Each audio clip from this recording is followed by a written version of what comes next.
The Honourable Member from Savannah. Thank you, Mr. Speaker. As the second longest serving member in this Honourable Parliament, second only to you, as I head into my 29th year, having to deal with Ms. Sharon has been a wonderful experience. As many frustrations as many of us politicians go through, Ms. Sharon was always a calming person. I never saw her yet where she lost her cool. Always pleasant, always very helpful. And to serve 47 years in one post, no matter where it is an admirable job. And I would like to say to her, may God bless her and continue to give her good health, and long may she retire. But I would like to second my colleague from East End, what he said. If the powers that be could see that Ms. Sharon is kept on in due course for a period of time, because many of the members of this Parliament, she's probably even older than some of them. And we need to look up to her and wish her all the best. May God bless her and keep her healthy.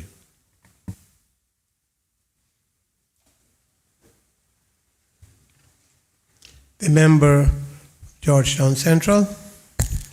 Thank you, Mr. Speaker. I rise also to send my congratulations, if it's to be perceived by her in that way, if she truly intends to fully retire. Congratulations to her for all her hard work. And to say thank you. As you know, everybody, the new members here are only here for first 4 years. And I must say that so many times her and other members of the staff have helped guided me through my role and responsibility. So if in fact she does, there's not a way forward for her to transition, to make sure that all that wisdom doesn't go with her, potentially with something like a subcontract to help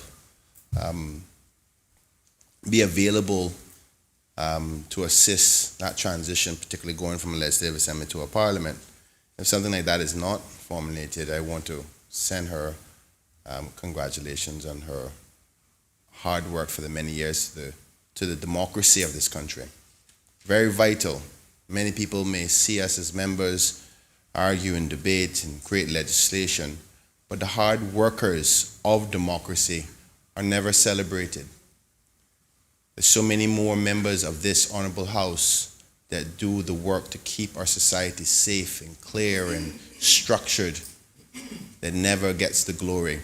And this is that one time, so I want to take my opportunity to say to her, thank you for being a part of creating a democracy where I've been able to have a wonderful life, unlike some other countries, and she's been a core part of that.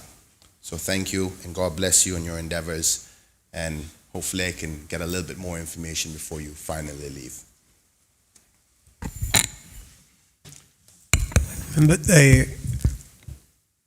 Member for Newlands, the Honourable Deputy Leader of the Opposition. Thank you, Mr. Speaker. Mr. Speaker, I also wanted to rise to give my congratulations to Ms. Sharon, as the member from Georgetown Central said, if she perceives it that way. Mr. Speaker, not 5 minutes before we came in and started this sitting, I was, as usual, running into her office at the last minute asking her for copies of documents.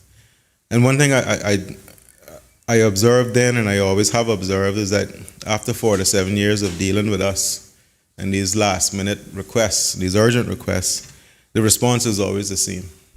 She stopped what she was doing, interrupted a conversation, and rushed to get me what I was asking for.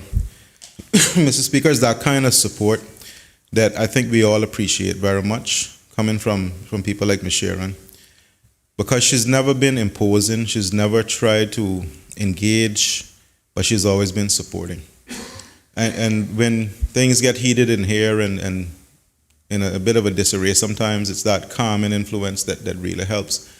I've been around for almost 8 years now, and I've never seen that lady say anything in anger or exhibit any sort of aggression or, any sort of attitude. Has always been helpful and very nurturing is the word I'm looking for. So I didn't want to miss the opportunity to thank Ms. Sharon for all she's done for me and all the honorable members here and those in the past as well.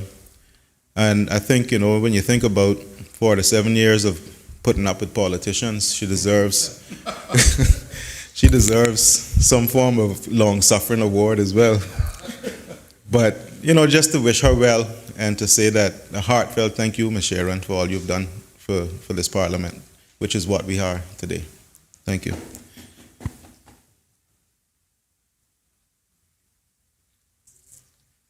The Honorable the Premier. Mr. Speaker, I too want to offer my congratulations to Sharon, as I always call her, for all these years of hard work and dedication and assistance to many generations of legislators. She was hired at a time before Cayman had laws against child labor, because there is no way that she could have been the age of majority when she was hired, because she's not that much older than me. 47 years in a job is just incredible. So maybe we want to think again about the age at which people can probably go to work and how long they can stay at work. I thought my mother had done well, 36 years in one job in the civil service, but 47 is 11 plus that. Sharon has always been an incredible source. I regard her as an institution, quite frankly, and the knowledge that she has of how things are done and where to find information is something that will be sorely missed. She does enjoy, though I believe deserve retirement if that is what she wishes, and I look forward to seeing her up at her husband Henford's farm, which is right next door to mine, up in the East End Bush, on a more regular basis than I usually see her. So again, I wish her all the best and happy retirement.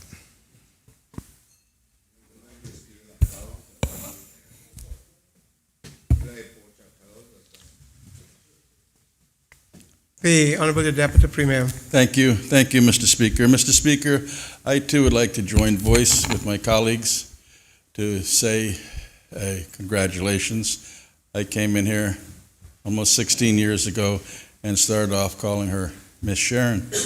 That has graduated to Shay. And she greets you with the same smile and the same professional manner every time you interact with her or ask her for help. I would say that she treats us all the same and helps us for anything that we ask her to help us with for the Parliament. I want to say to her that I ask God to grant her his richest blessings for the rest of her life, but also for all that she's done for our country, for our Parliament, and for our members of Parliament. Thank you, Mr. Speaker.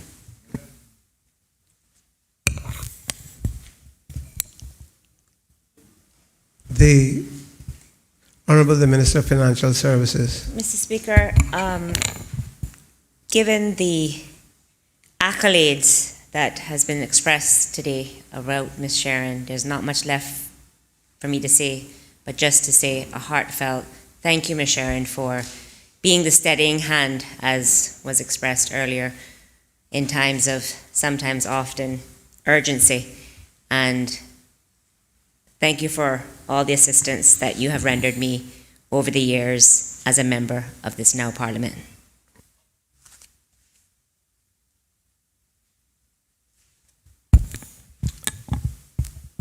The Honorable Minister of Finance. Thank you, Mr. Speaker. Mr. Speaker, I join with all of my colleagues today in recognizing Ms. Sharon on the occasion of her retirement and wishing her a very long, fruitful and enjoyable time in retirement.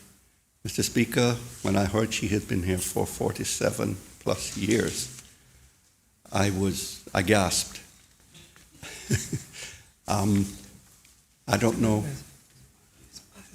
how someone stays in one place for that length of time, but she has, and she is an institution of her own right in this assembly and this parliament. And whatever I've had occasion to deal with Ms. Sharon, I have always found her to be very cordial, responsive, and helpful, ready to share her knowledge and about things. And I just always found her to be a treasure, like a walking encyclopedia when it comes to things to deal with the Parliament and Parliament procedures and standing orders. She is a tremendous resource and has been so for many years to everyone within this Parliament. And so I do wish her well. I don't know who will succeed her in that role, Mr. Speaker, but whoever it is got some big shoes to fill. And I want to, again, just keep saying congratulations, best wishes on your retirement, Ms. Sharon. I hope she's listening. The Honourable Minister of Health. Yeah, I was hoping I didn't have to get up. So many things already been said, but as the only minister east of Prospect, I wanted to ensure that our wonderful Eastern ladies got the respect that they deserve, and actually to hear it from me.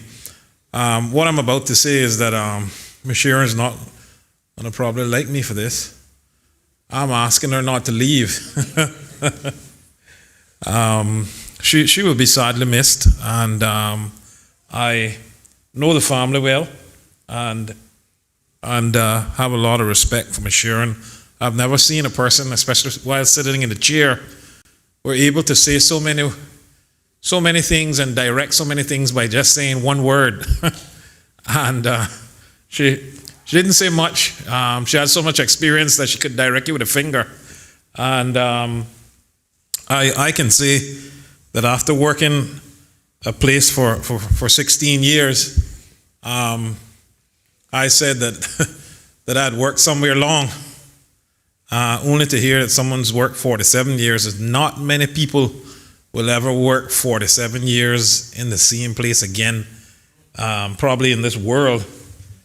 But as I said, I know the family well, and she will definitely be missed.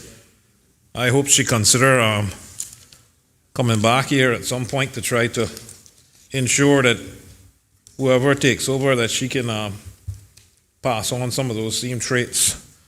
But thank you so much, Ms. Sharon, for the work that you have done for this country.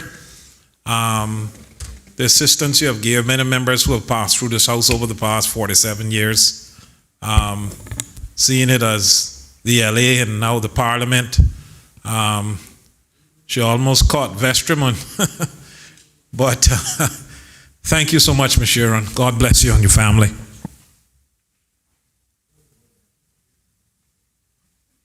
The member for Bordentown West. Thank you, Mr. Speaker. My mother always taught me never to pass up an opportunity to tell someone thank you. And on behalf of myself and the people that I represent, I'd like to thank Ms. Sharon for her years of service to this country. Considering that I am 47 years of age and she has been here since the day I was born, pretty much, it says a lot. But I can say from my own experiences with her, she has been very professional, she has been very knowledgeable, but more importantly, she has always been very welcoming and courteous. And I really hope that somewhere along the line that with what she has seen here and what she has experienced here, she can probably maybe decide to write a book or document something. But it is a lot of knowledge, and for her to have witnessed so much history in that period of time too must have been something remarkable.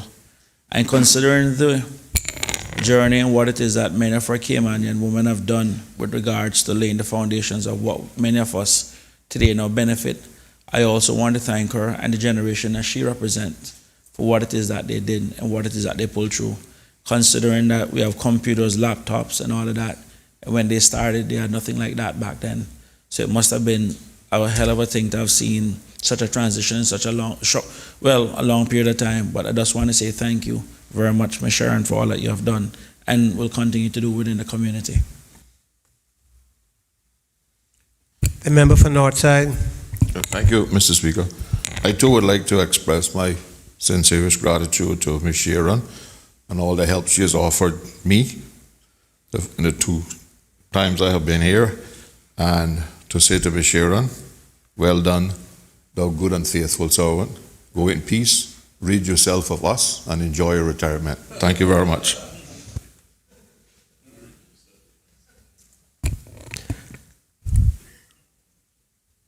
A member for West Bay North. Thank you, Mr. Speaker. I too have to give a lot of thanks to Ms. Sharon. Many times I've gone and sat down and asked her opinion on certain things, and she was always very forthright. But the thing that was outstanding, never did you ever see her bring anything to work from home, any problems or anything. Always the same level person.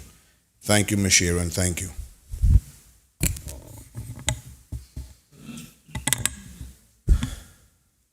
I think, as they say in prayer meeting, if all hearts are clear, we will then move to the next item. I hope we can all agree on the next item. There you go, good move. Presentation of petitions. Presentation of papers and of reports. Questions to honorable ministers and members of the cabinet. The elected member for East End to ask the Honorable Deputy Governor. Question number 5. The Honorable, the Leader of the Opposition, the member for East End. Thank you, Mr. Speaker. Mr. Speaker, question number 5, standing in my name, asks the Deputy Governor. Can the Honorable Deputy Governor say if the government is considering changing the requirements for the registration of electors? The Honorable, the Deputy Governor. Mr. Speaker, thank you. Mr. Speaker, the answer, the government is not considering changing the requirements for the registration of electors. The Honorable, the Leader of the Opposition. Thank you, Mr. Speaker. Mr. Speaker, I wonder if the Deputy Governor can tell us if there has been any proposal to do so. The Honorable Deputy Governor. Mr. Speaker, I'm not aware of any such proposal. The Honorable, the Leader of the Opposition. Thank you, Mr. Speaker. I guess that's the nature of this business we're in.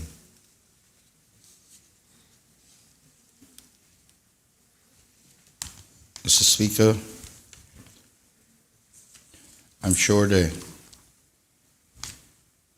member, the Deputy Governor, will confirm then that Caymanians born of Caymanian parentage or a grandparent being a Caymanian will not be requiring a acknowledgement letter that they are Caymanians. The Honorable Deputy Governor. Mr. Speaker, thank you. Mr. Speaker, the Elections Office first takes great care in selecting its registering officers so that they are knowledgeable of the law, the Constitution, and in particular the immigration laws that govern the acquisition of the right to be Caymanian, whether by birth, descent, or by grant. Mr. Speaker, we have heard that suggestion that persons should have to go to work to get a letter of confirmation or acknowledgement that they are a Caymanian. The elections office is desirous of that not happening. They are now working along with e-government, working with the Department of Work to make sure that no one is denied their franchise of voting by having to go through various hurdles. We believe that the process should be seamless and that persons should be allowed to, in other words, the registering officers with their knowledge and experience, looking at the documentation provided by the potential applicant can then be registered. The Honourable Leader of the Opposition. Thank you, Mr. Speaker. Mr. Speaker, I hear the Deputy Governor say that the elections office is desirous of that not happening. Can he say if it has been absolutely and outright rejected such outrageous suggestion?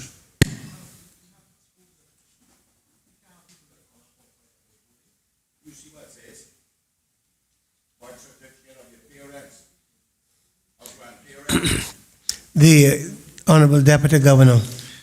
Mr. Speaker, I'm advised by the Supervisor of Election that in the strongest of terms, he has pushed back against that requirement. And his office will continue to do everything possible to avoid that from happening. The Honourable Leader of the Opposition.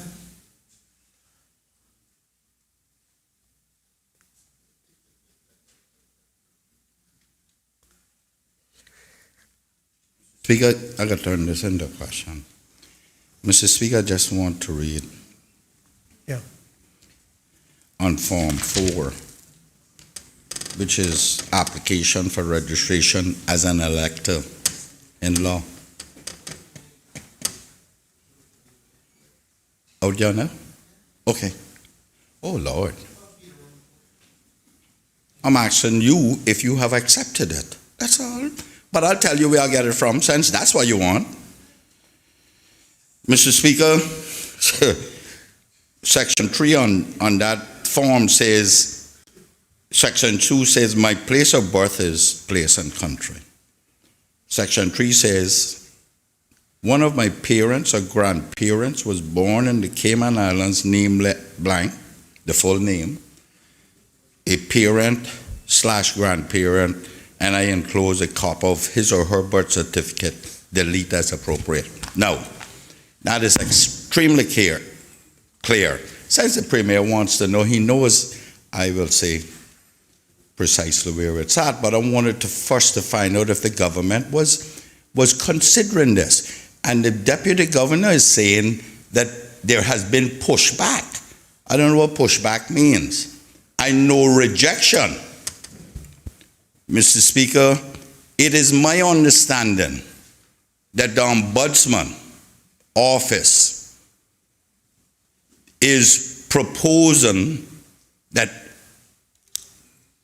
indigenous generational Caymanians should be required to get acknowledgement from work that they are Caymanian. That acknowledgement letter that has caused so much controversy in this country before electors can be registered. Now you got it?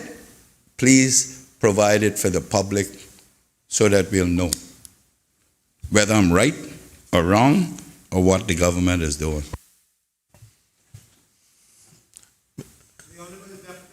Mr. Speaker, thank you. Mr. Speaker, that has been an issue from the Ombudsman. Like I said, the Elections Office has made representations that they don't believe that that's necessary. However, Mr. Speaker, I know that the member will know that the Ombudsman is responsible for maladministration and in the civil service. If she then makes such a recommendation, the government would probably be duty bound to go with it. Well, all I'm saying, sir, the ombudsman has a oversight, has parliamentary oversight, not my office. If the ombudsman makes a recommendation, Mr. Speaker, it's my understanding that we are duty bound to do it, and if we don't, she will report us to Parliament. So we are working with her to ensure that we don't get there.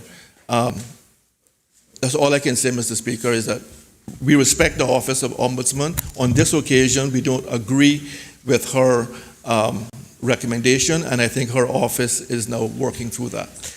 For clarity, Honorable Deputy Governor, you're saying that if she makes a recommendation that the civil service is duty bound to address it, to address the recommendation, not to put it in place, you're saying. That's the clarity I need. No, sir. If the ombudsman tells us to do something, whether it is to stop doing something or to change something, we are duty bound to accept it. That is her mandate, and she reports that to Parliament.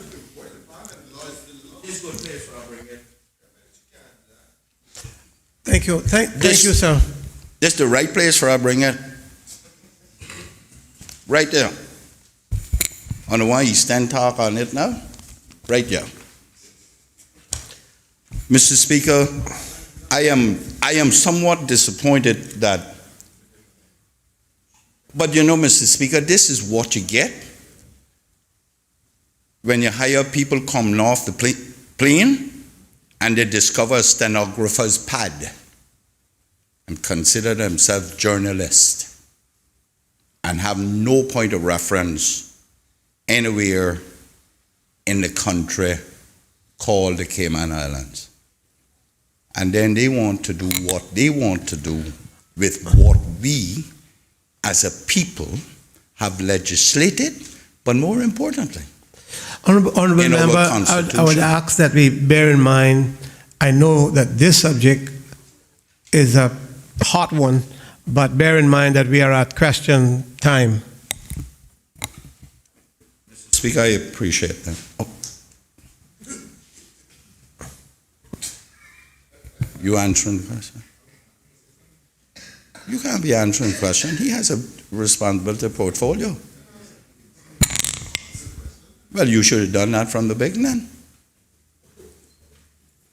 Mr. Speaker, I am disappointed that the Deputy Governor said that government would be duty bound to accept the civil service would be duty bound to accept it. Well, Mr. Speaker, I didn't. He is now saying he may have used the wrong word. Consider. He accept. Member, because that's what I sought to get clarified, whether the Honorable Deputy Governor was saying that they are duty bound to consider the request, but he's saying that he's duty bound as a civil servant to accept, although they know that it would be reported against them to the Parliament. I think that's what he said. Yeah, but Mr. Speaker, I appreciate what he's trying to tell us. But in the same token, the election is supervised by the civil service. And that is my concern. Whether it was acceptance or consider it and put it to the executive or what, I don't know which one it is. But if it's an acceptance, that means we're going to change the requirement.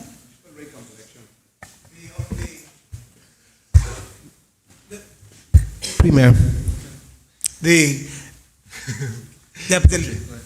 Honorable Deputy Governor. Yeah, Mr. Speaker, maybe I can just be helpful in a minute. This is not a done deal. So obviously the Ombudsman has contacted the Elections Office. She has put representations forward. The Elections Office has responded. She has not made a final decision. Obviously, what is being said here now, I think would be instructive to the Ombudsman. But at the end of the day, like I said, she is part of the oversight body of the civil service. She has a good governance function, and again, we have to take her recommendation seriously. But again, I think that what members are saying here is very powerful, and I would hope would be taken into consideration. The Honorable Premier. Mr. Speaker, I would normally not respond to anything like this, not just because someone else has conduct of that aspect, that subject, but because it relates to the electoral process. But Mr. Speaker, this is very, very worrying, and it is going to worry a lot of people in this country if this remains unclear. Yes. The Ombudsman is a creature of the Constitution. The Constitution sets out the qualifications of electors. Section 91. It is, Mr. Speaker, indisputable that the Ombudsman cannot change the requirements or the qualifications of electors because they are established by the Constitution. Not even this Parliament can change the qualifications of electors. And, Mr. Speaker, I am saying on behalf of the government, if any such effort is made by the Ombudsman to do so, the government will challenge those decisions in the court as a constitutional infringement.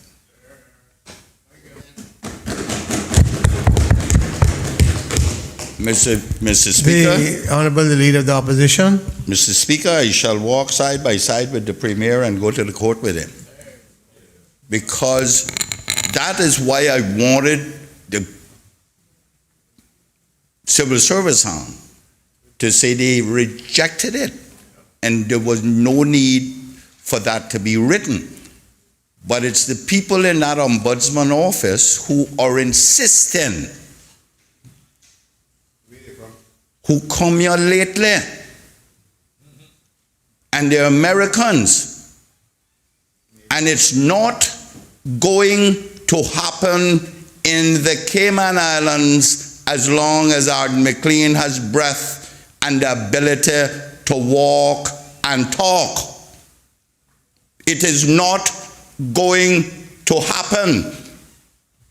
And if the ombudsman has such ability to be the ombudsman, surely she must know that anything enshrined in the Constitution, she's not going to change. And surely she must further know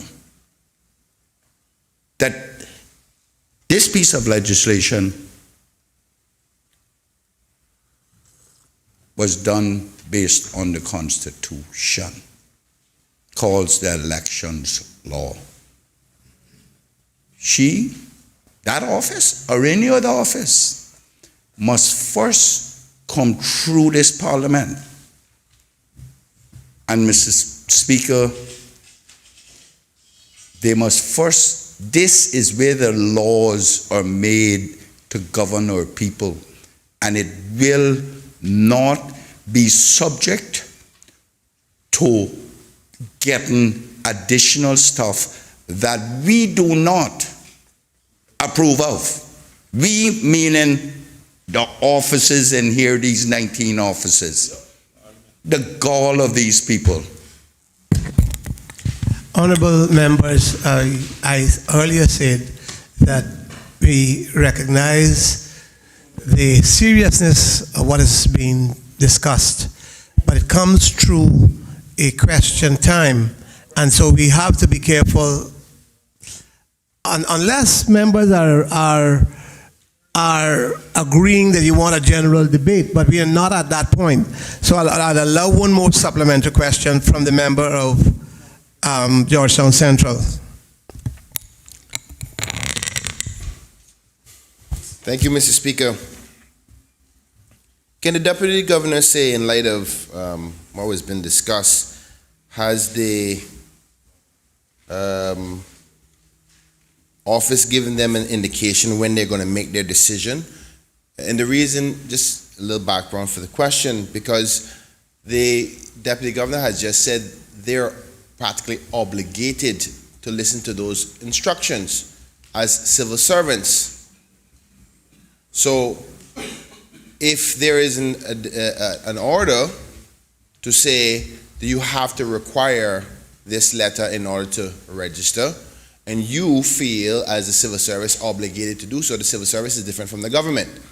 Now where my concern comes in is that if you're saying that you are obligated to do your job, which is separate from the government's job, and you will do so and mandate that, and that puts a hindrance on any Caymanian in order to vote, we need to get this matter resolved now with a clear direction from her office to say this is not a matter to be pursued, because we may have an electoral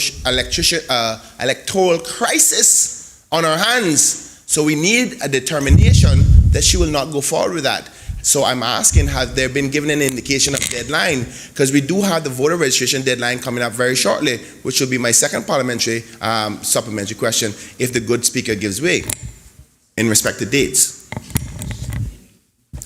We could traverse this ground quite a bit, because it's a wide issue, it's a hot issue, it's a serious issue, but we cannot, unless, as I say, the member moves for a general debate, we cannot continue in that vein. I'm not encouraging it. I'm just saying that I will have to stop the supplementary questions at some point. Yeah.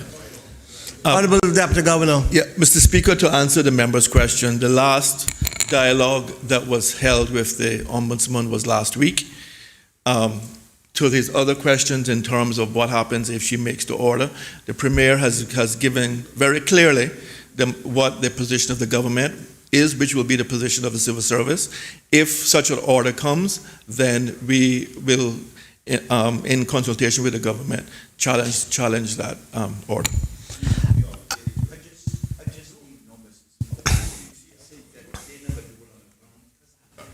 Mr. Speaker? The member for Georgetown Central, I did say the last supplementary. If this has not been covered, then proceed. Mr. Speaker, as you rightfully said, sir, and I obviously have to obey your orders, but clarity is very important in this. I heard that from the Deputy Governor, they're obligated to those instructions. Am I hearing now that they're not obligated to those instructions on the basis that the government has said they would challenge it? That needs to be clear. Okay. Honorable Deputy Premier. Yeah. Sorry, Deputy Governor. Yes, Mr. Speaker, so that I'm very clear. When the Ombudsman makes a order, the civil service is duty bound to carry it out, unless our option is to challenge that decision in court. The government has said that that will be their position. That's therefore the position of the civil service. And if such an order is made, it will be challenged in court. I want to be as clear as possible. Mr. Speaker. I know. The Leader of the Opposition. But every time the Deputy Governor speaks, he keeps repeating this thing. He's duty bound to carry it out. Now, Mr. Speaker, here is where that bothers me. And the Premier may want to... But Honorable, sorry, but I don't want to cut your train of thought, but he did say after the Honorable Premier has given with an absolute clear direction, I would think that he said they would be duty bound to go with that, because I think it would be a cabinet matter. Mr. And I thought that's what the Deputy Governor was either said directly or was alluding to. Mr. Speaker, we need to clarify this with our people. we're in that season where our people are coming of age and want to get registered. They already got this thing about they need, those in that same age bracket need to get a letter of acknowledgement that they're Caymanian. If the deputy governor is saying that the civil service is duty bound to accept it, Mr. Speaker, that conjures up a different thing. Whilst he says that his people are trained by Mr. Howell and whatnot, I do not want anyone going out there and mistakenly tell any potential elector that they need to go and get an acknowledgement also in addition to the rest of it to be able to register as an elector. Mr. Speaker, this thing has been going on since 1959 in the same manner. And here we are with confirmation that a constitution office is bringing pressure to bear that we need to change it mid-stride. And the Premier gets up and says it's in the Constitution and it cannot be changed. But the practicalities of it is also in law, but it can be manipulated and then say, well, in addition to, we need to get that. This thing falls under the governor, Mr. Speaker. This is one of his special responsibilities. Here we go with Section 81 again, which has that potential. That's what I am afraid of, Mr. Premier. I'm terrified of that. Mr. Chairman, not a question, but thank you. As my colleague from East End just said, my concern is they're saying it will go to be challenged in the court. In recent happenings in the judiciary, I don't trust some of them. I am sorry. We must get something thicker than going to the judiciary. If we say in our Constitution, although I know there are parts of we must abide by certain things within the law, but I have a great concern if we as Caymanians are forced to challenge things in the law that we have put in our own Constitution.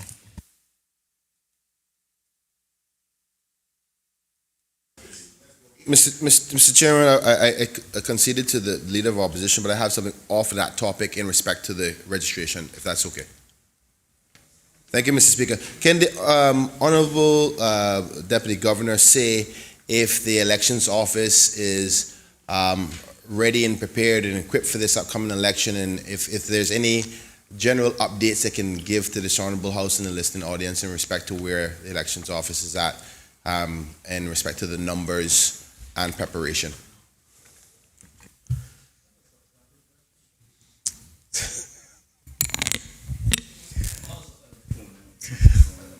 The Deputy Governor, are you able to deal with that? It's a more a substantial question, substantive question than a supplementary. If not, perhaps you could get the information in writing.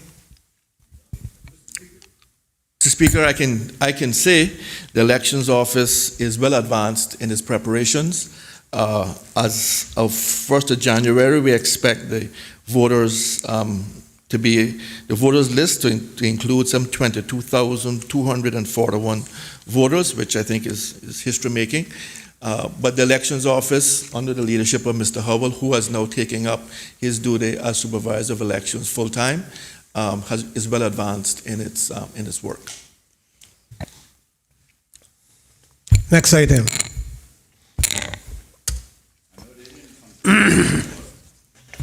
Statements by the Honourable Ministers and members of the Cabinet. I think the Minister of Finance has a question, has a statement.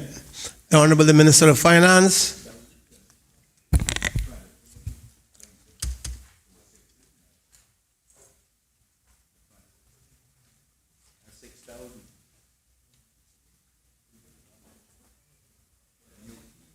Cayman, you're going to control this election. All I do be gone. No, I don't need it. Sorry, my apologies.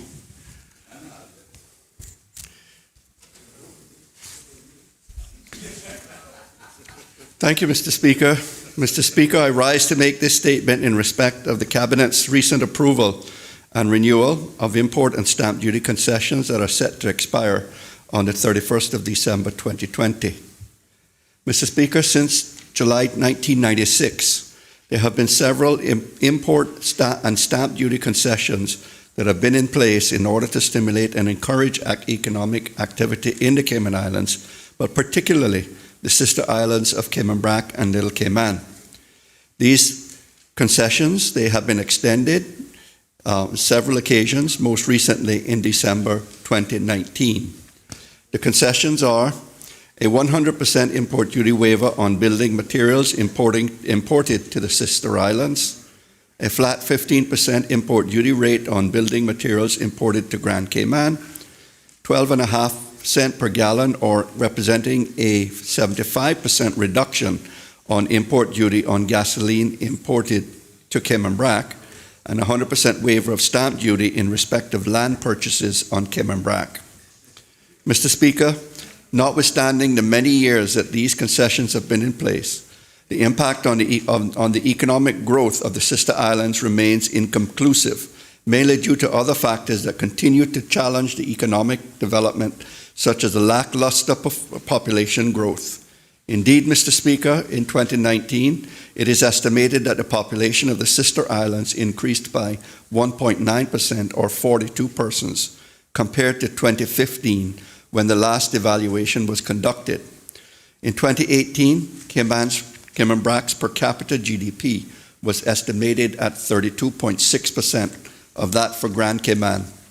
Given its very significant or substantial income differential, a uniform rate of duties for the sister islands and Grand Cayman is regressive or inequitable for those in Cayman Brac.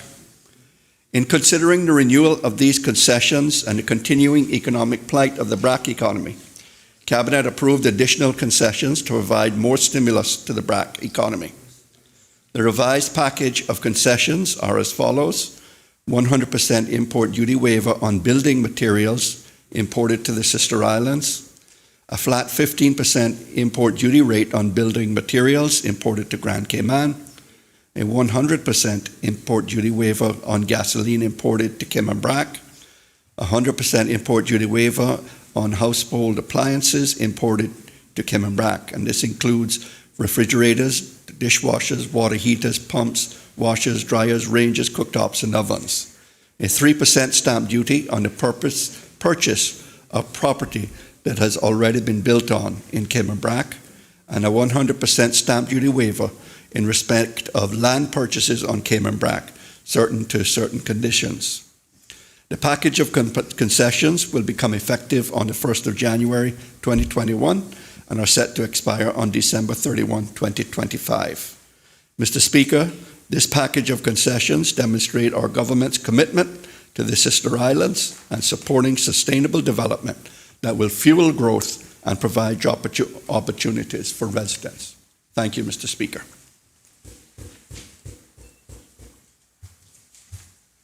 The member for Georgetown Central. Thank you, Mr. Speaker. I rise understanding orders 32 to ask the minister a few questions and a statement. A short question, yes. Proceed, Honourable Member.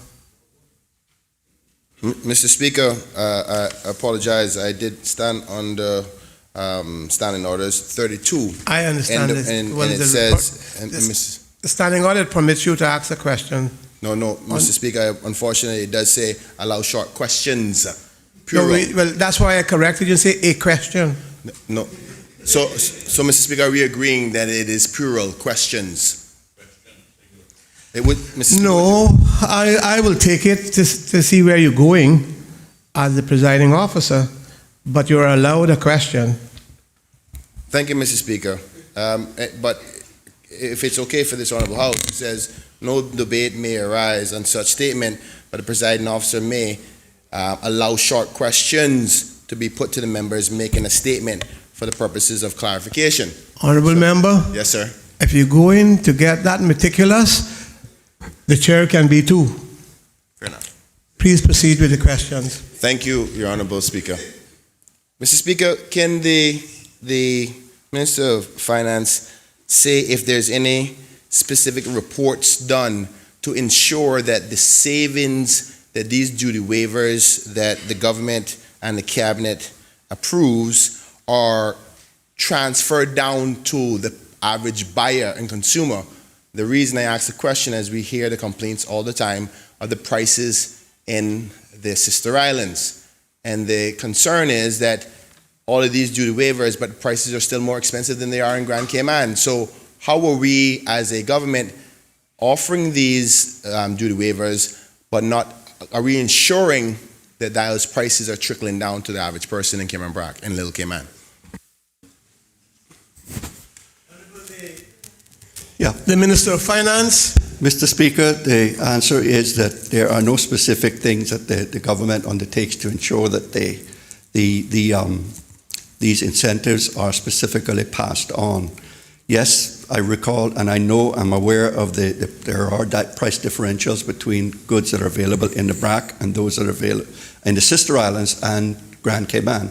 But I think members need to be aware as well that there are the additional costs to the BRAC people living in the sister islands of the transport of goods from Grand Cayman to Cayman Brac and Little Cayman that are factored into the pricing before it gets to consumers. But short of actually going into businesses and see if they're passing it on see their pricing, Mr. Speaker, government does not have a means to be able to go and to ensure that. Member for Georgetown Central. Thank you, Mr. Speaker. Would the Honourable Minister be willing to support an appropriate report to investigate the processes of the transfer of goods to the sister islands and where the costings are? Because at this particular point, we're shooting from the hip, and for all we know, the businesses of Cayman Brac are consuming all the savings that we are offering to the sister islands, while the consumer, the average person who goes to the store, goes to the gas pump, is just paying all the high prices. So without a proper scientific report by the professionals in that field, the government is shooting from the hip. And the intention is to offer savings for Cayman Brac. And if we don't do that the appropriate way, we might be just making other people rich. My point is, Mr. Speaker, my question is the government willing to support a proper report to support the concept of offering those savings to Cayman Brac and Little Cayman so the average Caymanians in those sister islands actually gets the benefits? The Honourable Minister of Finance. Mr. Speaker, I will commit to undertaking that discussions with my team to see what can be done and how best to approach it and develop such an inquiry. Next item. The Leader of the Opposition. Mr. Speaker, I just want under 32 ask the Minister, what kind of matrix do you use or management system to see if these, especially on gasoline, are being passed on?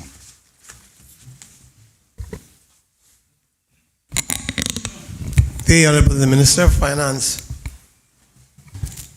Mr. Speaker, I think I said earlier that the government does not have a means, or the ministry does not have a means to ensure that these savings are particularly passed on. We hope and we believe that the retailers in the Cayman Brac and Little Cayman do pass on the concessions that are granted by the government. But that we have no specific metrics that I'm aware of to measure that. Other than potentially, Mr. Speaker, when we do the Consumer Price Index reports, when there's a potential that they would show up there. The Leader of the Opposition. Thank you, Mr. Speaker. Mr. Speaker, Okay, I appreciate the minister's admission, and it's hard, not that it's any fault of yours, but Mr. Speaker, right now, as I understand it, gasoline in Little Cayman is somewhere around $8 a gallon. And if you take 12.5% off now, 70, 80 cents? Somewhere in that region? Remember, it is 12.5 cents a gallon. 12.5 cents? Yes, not percent. So it's the remaining 25% of the original fuel tax. It's 12.5 cents a gallon. It gets worse.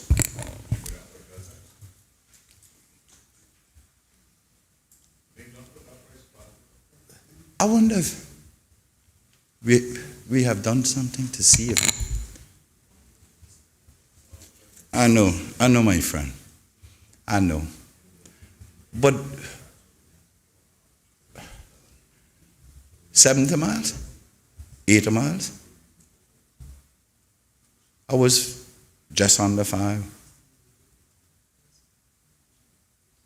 With big profits included.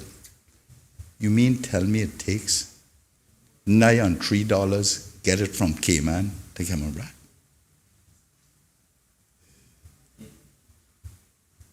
Is that reasonable? Has anybody looked into that? The transportation cost? Because usually, Mr. Speaker, transportation cost is somewhere around 10 cents, 10, 12 cents from the I know. They stop in Cayman and come on back. Stop there first or whichever direction they go in. And usually gasoline transportation, fossil fuel transportation, somewhere you're not going to go over 15 cents a gallon. And over $3? Somebody, where Offreg is? Mr. Speaker, I wonder if Offreg has done anything to look into this matter.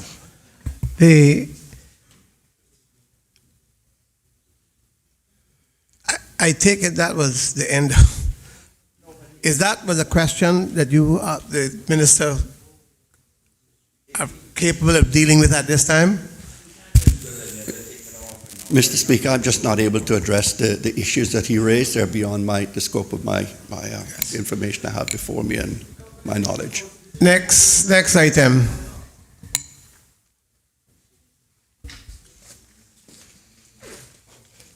Personal explanations, None. obituary and other ceremonial speeches, None. raising a matter of privileges, None. government business, bills, committee and bills. The House will now move into a committee of the whole House.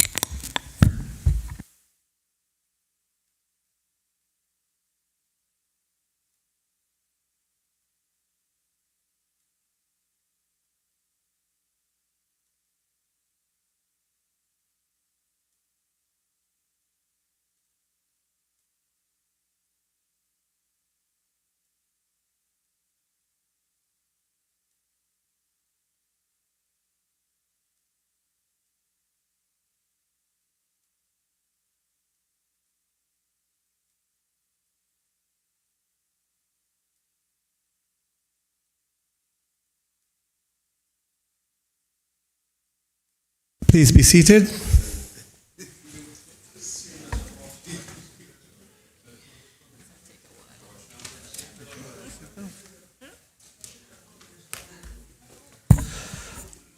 Honorable members,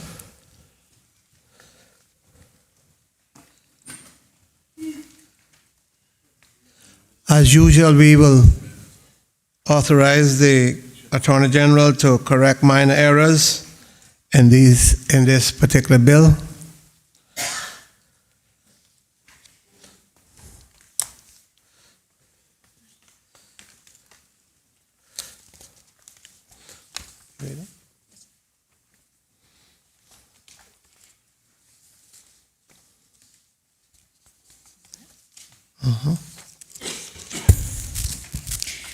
Legal Services Bill 2020, Clause 1, short titling commencement.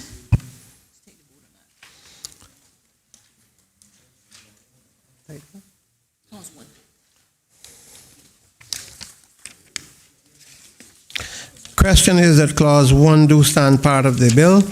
All those in favor, please say aye. Those against, the ayes have it. Clause 1 stands part of the bill. Clause 2, interpretation.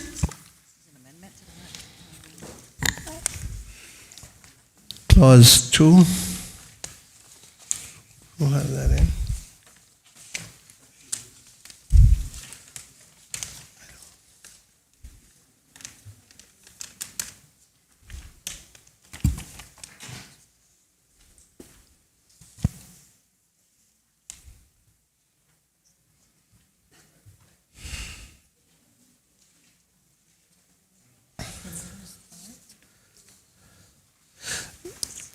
The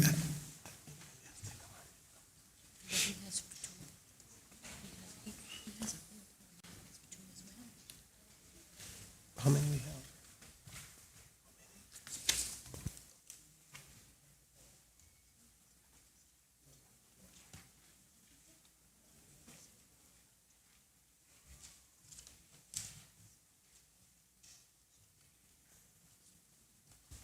Premier.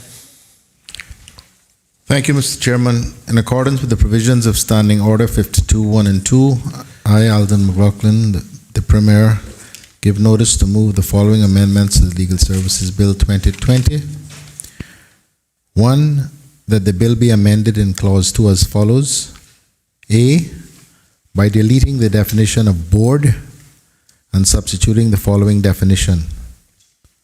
Council means the Cayman Islands Legal Services Council established under Section 3. B. By deleting the definition of company and substituting the following definition. Company means a company as defined in Section 2.1 of the Companies Act 2020 revision, or a limited liability company as defined in Section 2 of the Limited Liability Companies Act 2020 revision. C. By inserting in the appropriate alphabetical sequence the following definitions. Disciplinary tribunal means the Legal Services Disciplinary Tribunal established under Section 81. Electronic has the meaning assigned to it by Section 2 of the Electronic Transactions Act 2003 revision. In-house counsel means an attorney at law who provides legal services solely to the attorney at law's employer, including a statutory authority that is an employer or other entities that are part of the same group of entities as the employer.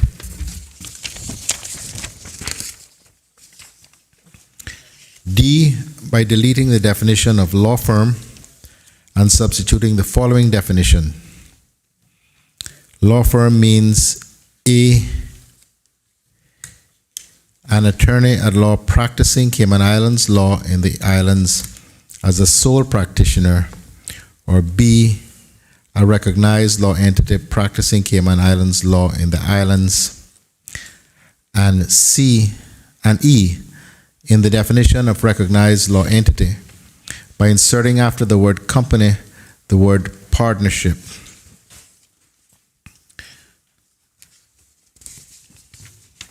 Question is that amendment stand part of the clause. The matter is open. Is the Premier speaking further to it, or? Mr. Speaker, the impact of these amendments are to change the name of the board to council, essentially, and to place into the definition the a definition of disciplinary tribunal, and also to include in-house counsel as part of the definition of attorney at law, and also to define what a law firm means, that it can also mean a sole practitioner and a recognized law entity practicing in the islands. Any other member wish to speak? Does any other member wish to speak? If not, the question is that the amendment stands part of the clause. All those in favor, please say aye. Aye. Those against, the ayes have it. The question now is that clause 2 as amended stand part of the bill. All those in favor, please say aye. Those against, the ayes have it. Clause 2 as amended stands part of the bill.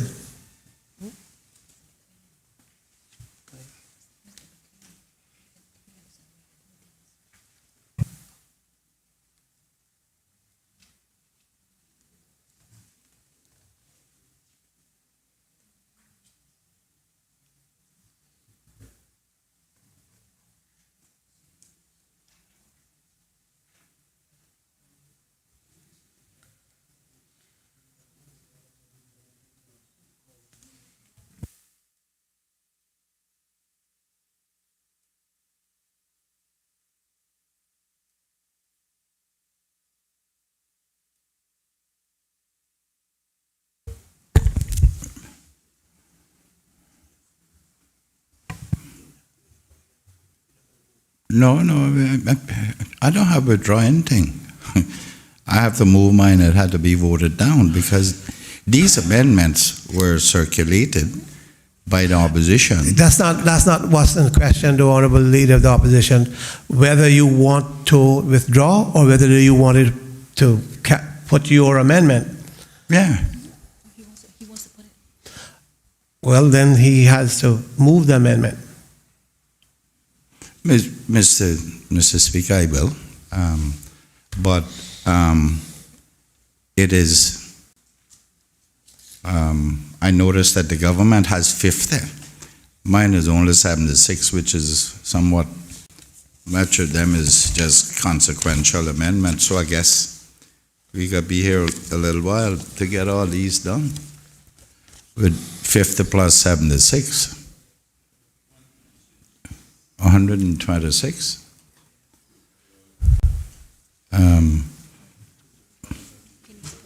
Yeah, you would have to, as I said, move your amendments or withdraw them.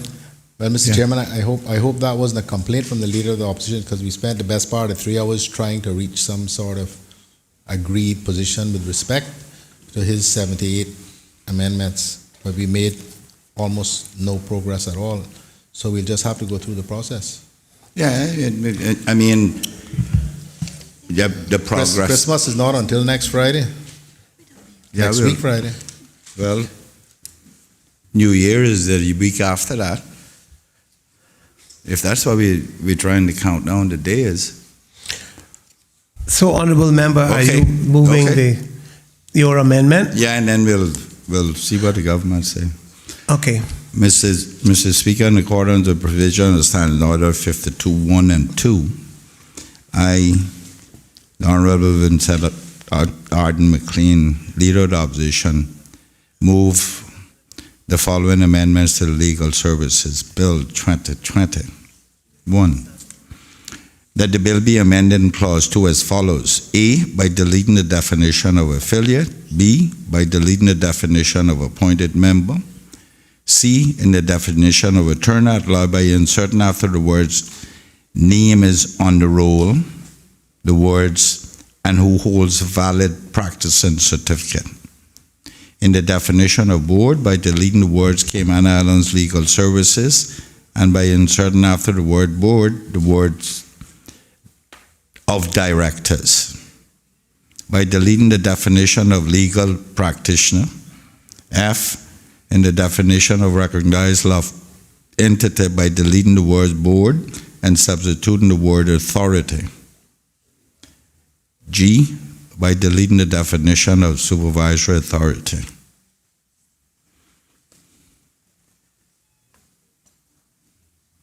The amendment has been moved. Is the member going to speak to it? Yes, just briefly, Mr. Chairman. Mr. Chairman, the object of this is to establish an authority as per the authorities law that is currently or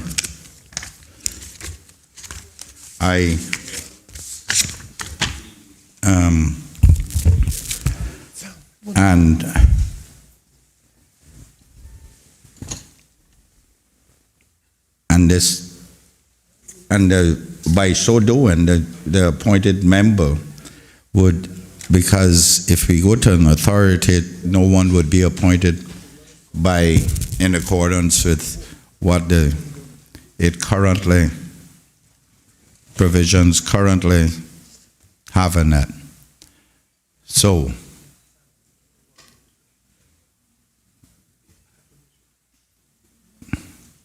and then subsequently the board would change to directors of the board as well.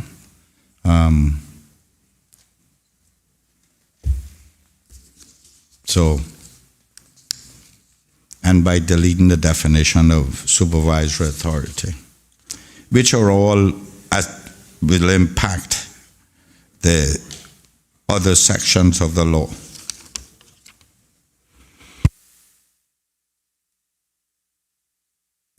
If no other... Mr. Chairman, just to say, we've been through this exhaustively with the Honorable Leader of the Opposition. The government cannot support that position for reasons we've already explained, and the government's position is as outlined in the amendment which I just read and explained. So the government will vote no.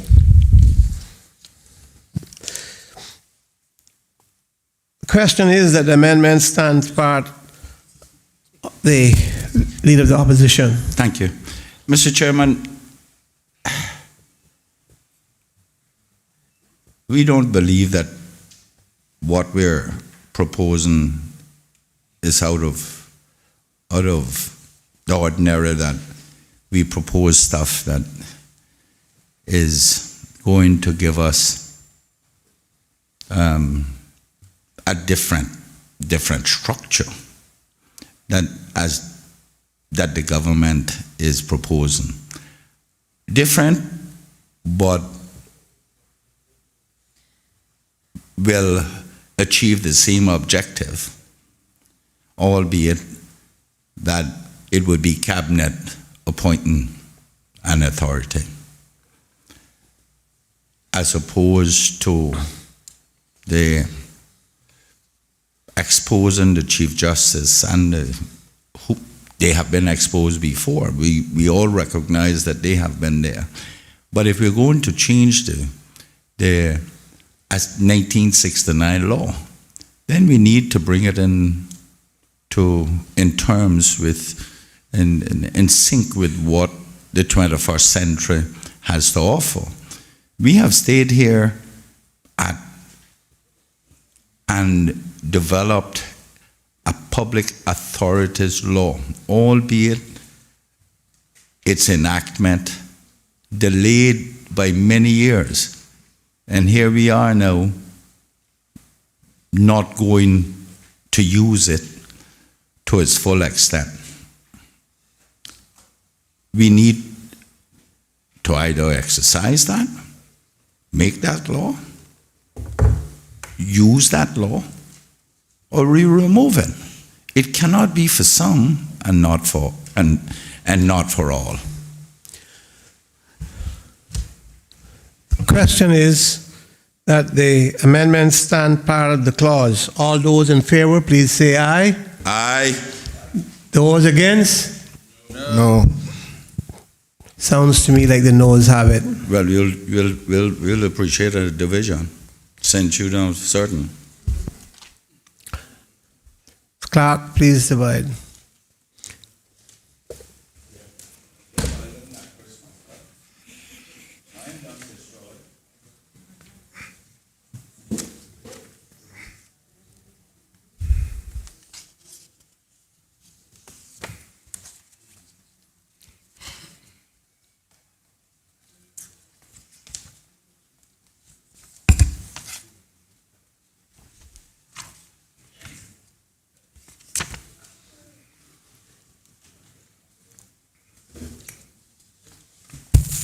Honorable Alden McLaughlin.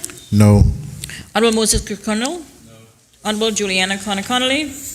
Honorable Dwayne Seymour.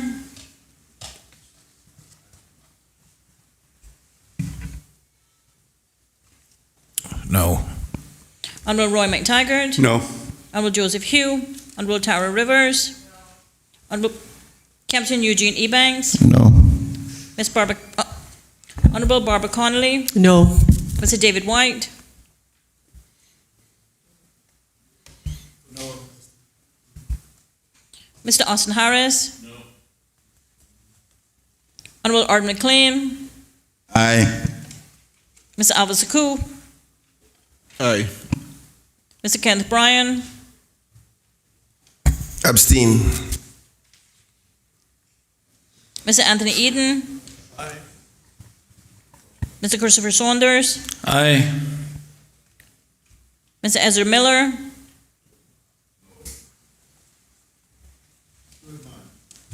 No, I got Bonnie? Mr. Bernie Bush. Aye.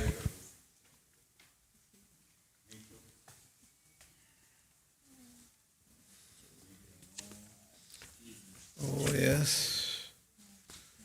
It will be.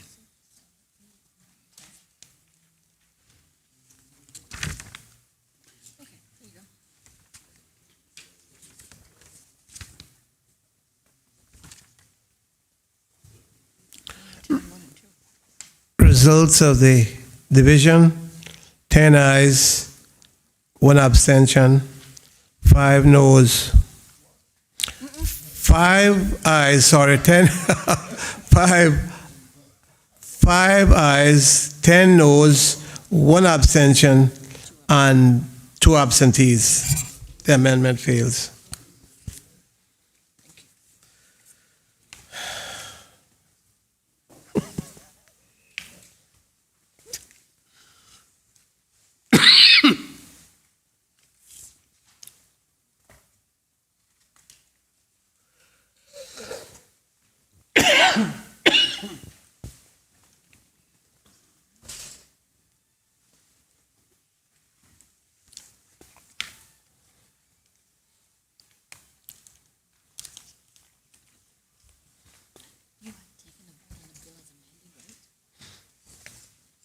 Yeah.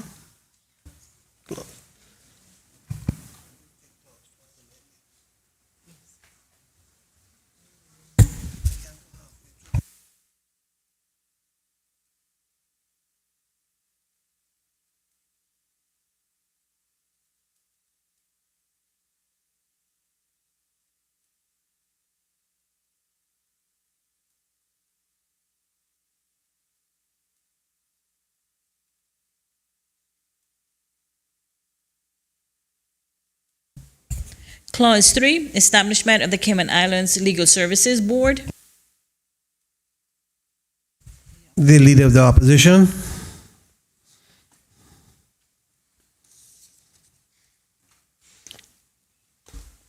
Mr. Chairman, I move that the bill be amended in clause 3 as follows. By deleting the word board and substituting the word authority in the title. B, by deleting the words a body called. C, by deleting the word board and substituting the words authority, which shall be a body corporate with perpetual succession and a common seal, and shall be deemed to be a public authority as defined by the Public Authorities Law 2017. Is the Leader of the Opposition speaking to this? No, Mr. Chairman, it's obvious it's about creating an authority as opposed to a board or a council. The Honorable the Premier. Mr. Chairman, again, we've been through this painfully, exhaustively, this morning in camera.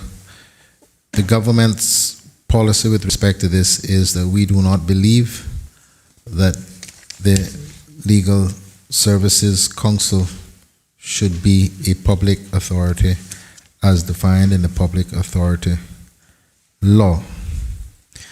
And therefore, the clause as it is expressed in the bill will stand.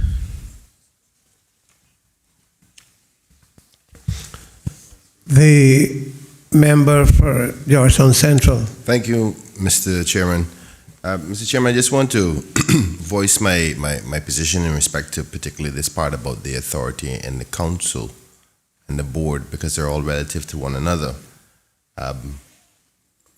As you recall, I supported the concept of the concern about the Chief Justice and the AG being part.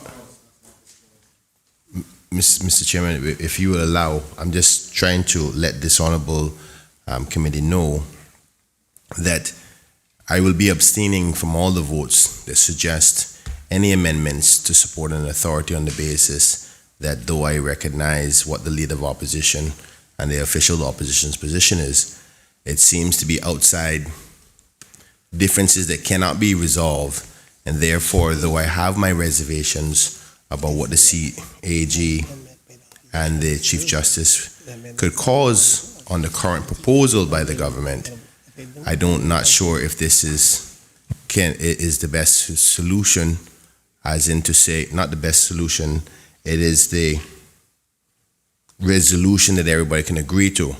So though I can't say that I agree with or not recognize those biases, it seems as if that we have not solved this problem, and therefore I'll be abstaining from the amendments associated with those particulars with respect to the board and the transition to an authority.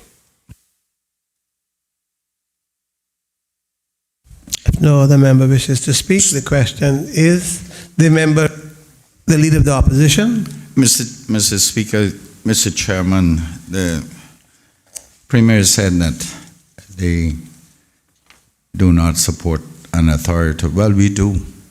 We believe that it should be, the construct of it should be under the authorities law. And thus, that's the reason for this proposed amendment. The member from Georgetown said that it looks like we haven't reached a resolution. That's so true. It's obvious that that's the case. But we believe that in the interest, because these lawyers won't do it, and yes, the government will say that this is what they're doing now, is putting this in place, a council that is made up in accordance with their proposals. But no matter what creature we call it, the fact is that this has been created by the lawyers who are not prepared to self-regulate.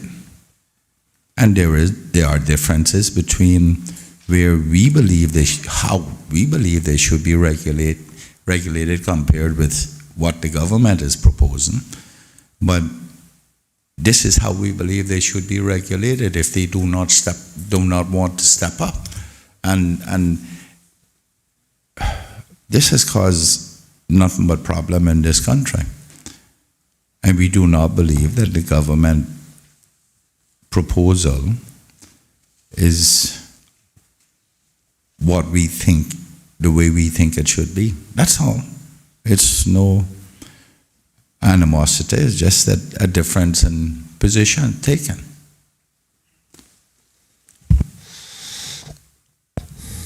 Question is that the amendment stand part of the clause. All those in favor, please say aye. Aye. Those against? No. The noes have it. You sure? Let's do some division on it, please. I am pretty sure that 9 people said no. If the leader of the opposition is adamant that he wants a division, I will permit the division. Yes, that's what I asked. Thank you. Clerk. this is going. Honorable Aldo McLaughlin. Honorable Moses Kirkconnell. No. Honorable Juliana Connolly. Honorable Dwayne Seymour. No. Honorable Roy McTaggart. No. Honorable Joseph Hugh. Honorable Tara Rivers. Captain Eugene Ebanks. No. Honorable Barbara Connolly. No. Mr. David White. Mr. Austin Harris. No. Honorable Arden McLean. Yes. Yes. Mr. Alva Saku. Mr. Kenneth Bryan.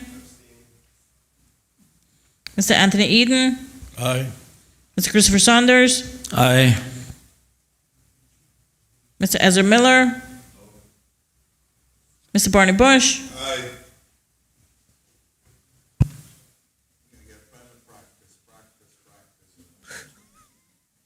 No, because I never got that one. I hear 9.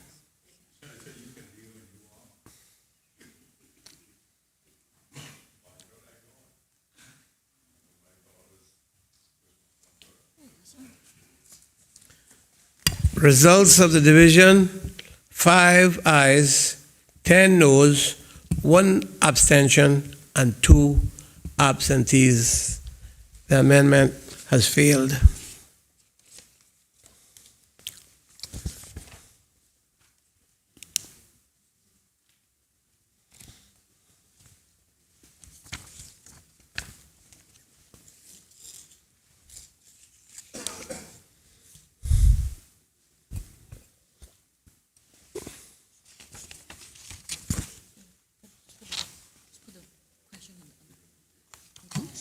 No amendments. Question is that clause 3 do stand part. Clause 3 do stand part of the bill. All those in favor, please say aye. Aye. Those against, the ayes have it. Clause 3 stands part of the bill. Clause 4, Constitution of the Board. The Premier. Mr. Chair, I beg to move the following amendment to the Legal Services Bill 2020, that the bill be amended by deleting Clause 4.1 and substituting, therefore, the following subsection. 1. The Council consists of 7 members as follows: A, the Chief Justice; B, the Attorney General; C, a non-practicing attorney at law who is a Caymanian appointed by the Premier; D, a non-practicing attorney at law who is a Caymanian appointed by the Leader of the Opposition; E, 2 practicing attorneys at law who are Caymanians appointed by the Premier after consultation with the bodies representing the legal profession; and F, a practicing attorney at law who is a Caymanian appointed by the Leader of the Opposition after consultation with the bodies representing the legal profession.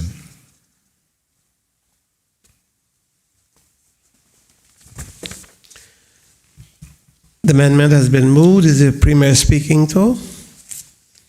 Yes, Mr. Chairman. Mr. Chairman, this has been one of the difficult areas for us as a government to structure.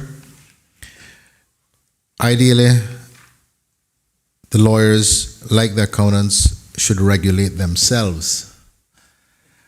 But because there continues to be such fractiousness between members of the profession,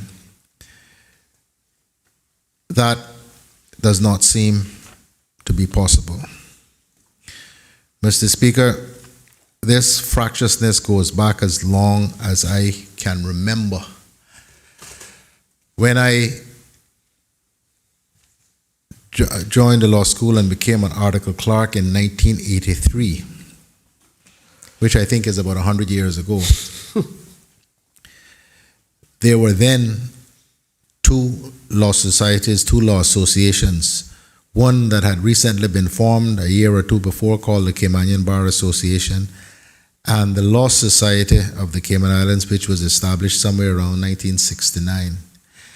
The former was made up of only Caymanian lawyers, and the other accepted lawyers, regardless of their nationality, as long as they were practicing in these islands. That had been born, or the Cayman Bar Association had been born because of dissatisfaction with what was considered the domination of the profession and the decisions of the association of the society by non-Caymanian lawyers. I actually was president of the Bar Association twice, in 1998 and again in 1999, until I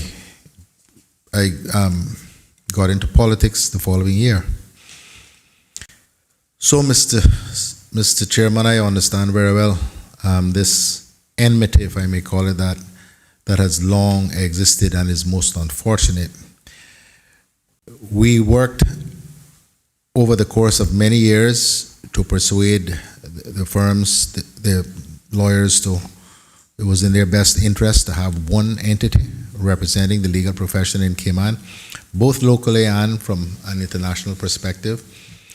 And after great effort on the part of some lawyers to whom I paid tribute, we wound up with the amalgamation of the Caymanian Bar Association and the Cayman Islands Law Society into the entity now known as the Cayman Islands Legal Practitioners Association, or CILPA. Only, Mr. Speaker, to within months of that having occurred, upsprung another legal association known as the Association of Legal Practitioners and Advocates. And so here we are again in a situation where we cannot get agreement from the profession overall as to the basis on which a council to manage the profession under this legislation can be appointed. It has not been for a lack of trying.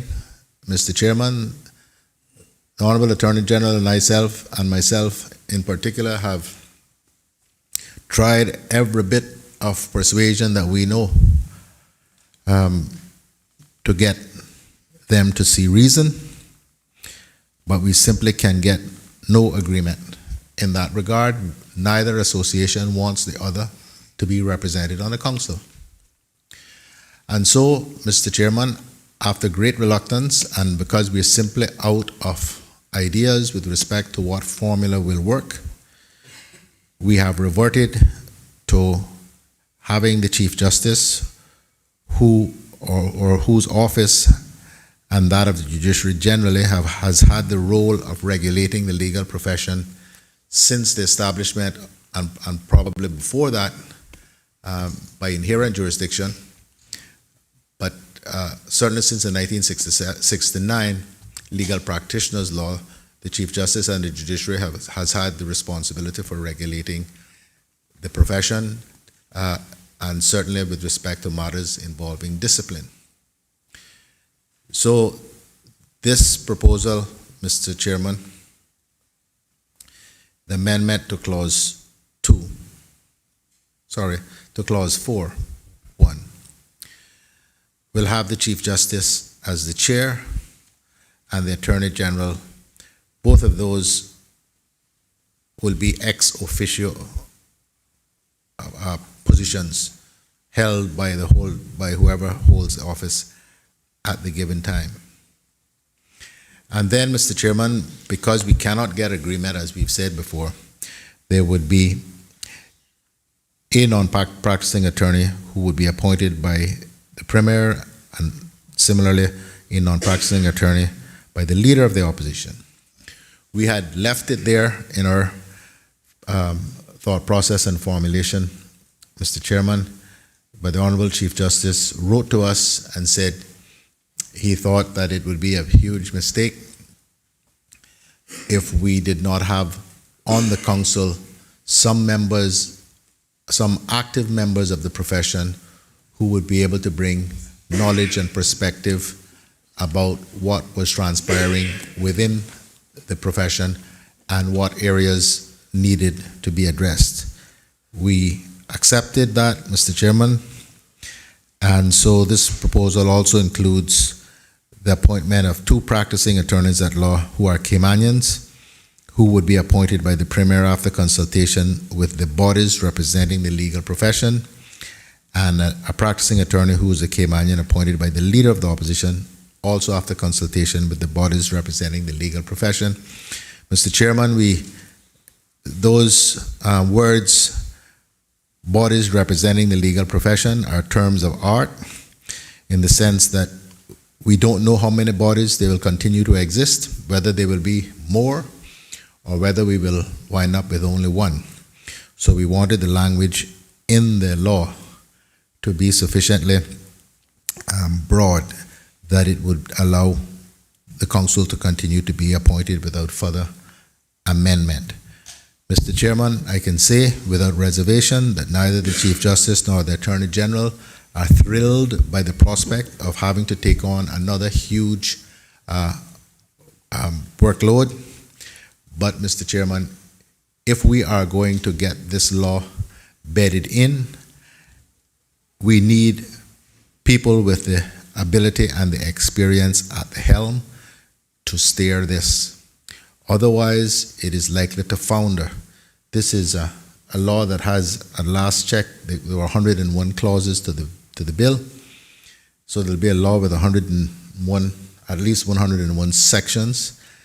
It does create a much more regulated regime and a number of other bodies which don't currently exist. And there is going to be a tremendous amount of work required. No doubt the council will be required to appoint subcommittees to be able to deal with a whole range of these things, from the regulation of the legal profession in respect of anti-money laundering and countering of financing of terrorism areas, to discipline and to management generally of what is now a massive profession, roughly 1,000 lawyers. So, and to give some perspective, Mr. Chairman, when I was admitted to the bar some 32 years ago, I was number 67, I believe, the 67th lawyer admitted. And in 1994, there were still only 163.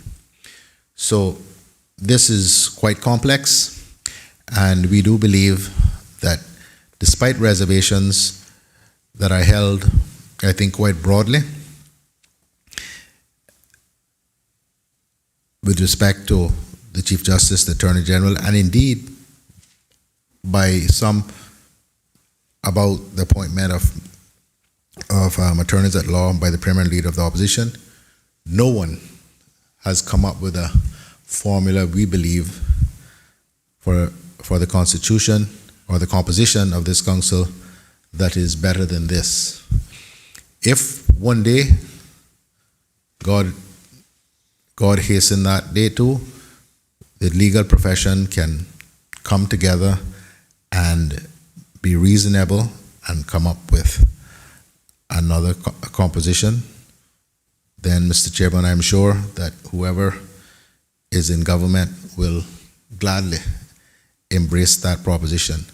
But this government has a duty to put in place a council that we believe will work and give effect to a law that has been at least 25 years in the coming.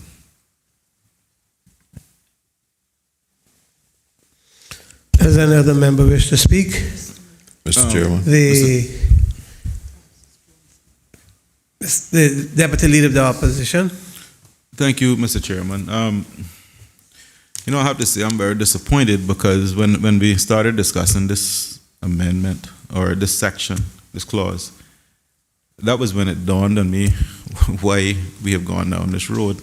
Because I couldn't understand why there were no practicing attorneys on the original proposal. Now I realize it's because two groups of adults refuse to get along and work together. And it is us sitting in here, Mr. Chairman, trying to progress this legislation for the benefit of them. And it is quite disappointing that we end up at this stage. I raised this in my debate because I was worried about not having practicing attorneys on the board. I'm glad to see that, in the absence of accepting the proposal from the opposition, that the government is willing to address that. So, in all good conscience, I have to support this amendment because the alternative is not good. But it is truly disappointing, Mr. Chairman, that we're at this juncture, because you would think that educated, grown adults would have found a way to work together by now. If we have, and we have gotten this far on the stage, I'm sure they can too. And I hope they're listening. The member for North Side. Thank you, Mr. Chairman. Mr. Chairman, I just want to thank the government for accepting my suggestion that all the members of this council be Caymanian other than the Chief Justice and the Attorney General, because I think the future of the profession lies in having Caymanians in these kinds of positions. Thank you very much. Does the member wish to speak? Mr. Chair. The Minister of Financial Services. Thank you, Mr. Chair. Mr. Chair, I will limit my comments just to say that, and to give again some context to the ability of the country to obviously create whatever bespoke regulatory framework that we feel is necessary to govern the particular circumstances in which we find ourselves in. And to also say that obviously the Premier has indicated that the legal profession as it stands now is governed by the courts under the current construct of our law. But this is not unusual, even though there are some jurisdictions, and in particular New York. In New York, the profession and the practitioners of law is governed by the New York State Board of Law Examiners, and they have the power to license attorneys, etc., and they operate under the auspices of the New York State Court of Appeals. Now, contrast that with Ontario. They have a self-regulatory body of benchers who are elected from the region. So, again, I just say that to say that the idea of having the participation of a representative of our courts in our regulatory framework of this way is not unusual. And it seems as if we have come to a determination that having a hybrid system is what is best for us for all the reasons that have been expressed here today. A member for Georgetown Central. Thank you, Mr. Chairman. I just want to support what my colleague from the Deputy Opposition Leader has said and concur that I also will be supporting this amendment. But to also highlight that my reservations of the Attorney General and the Chief Justice is not on the basis of their capabilities to do the job, but the perceived biases that can be viewed by some, as well as the concept of police, investigator, and judge and jury of an industry. And these two posts and the holders of those posts should not have to be subject to that kind of perception. Nothing to do with the individual persons who hold the post. But rightfully so, like my colleague, the good Deputy Leader of Opposition has said, if we can't figure it out, we have no other choice. And I am happy to hear that the government has accepted the Chief Justice's suggestion to add some active members of the industry that will keep any necessary changes or amendments current to what the industry is currently facing. Leader of the Opposition. Mr. Chairman, let me just weigh in on this briefly. not so much about the amendments, but about these lawyers that seem to not be able to work together.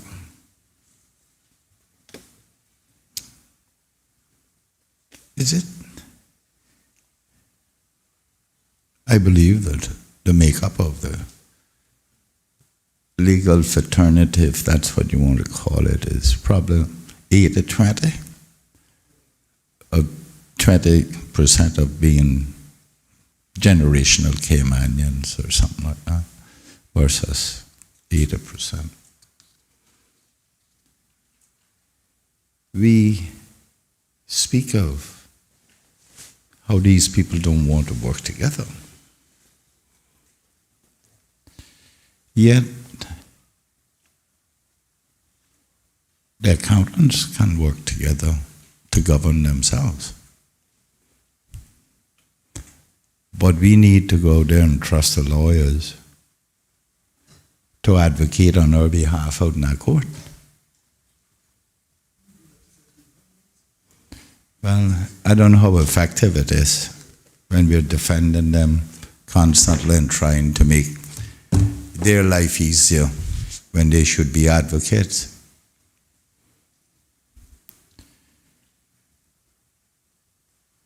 Somehow, somewhere, we need to stop making excuses for these lawyers.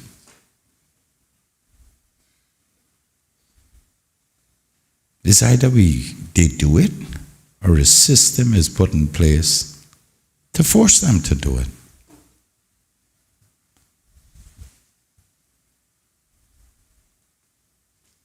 We're treating them with baby gloves because of their mistrust amongst themselves.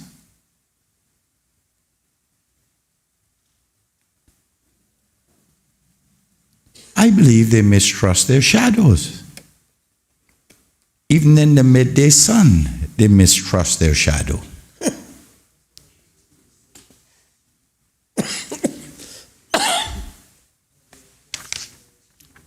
And we have to waste time here to try to ask them to cooperate.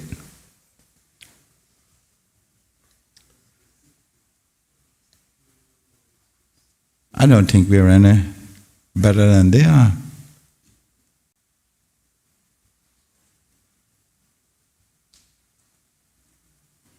To think that that is one of the pillars of this economy.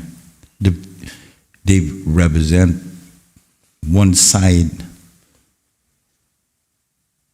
of the largest percent, that is the accountants and them and manage, of the greatest percentage of our GDP. And is it all about greed? Or is it about just not want to work with each other? Selfishness? Which is it? I know I haven't put my amendment, but everybody says talk about why we got to do this. The Chief Justice nor the Attorney General should have to any longer be exposed to this kind of regulatory regime.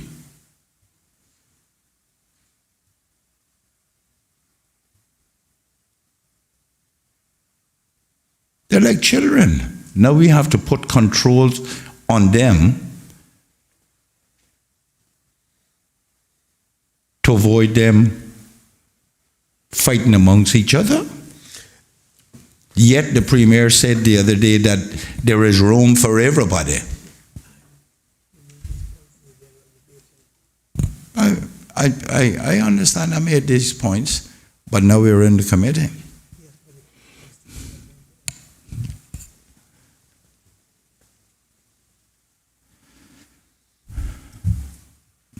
Mr. Chairman, I guess I'll just move my amendment too. The member for Bordentown West, Thank you, Mr. Chairman.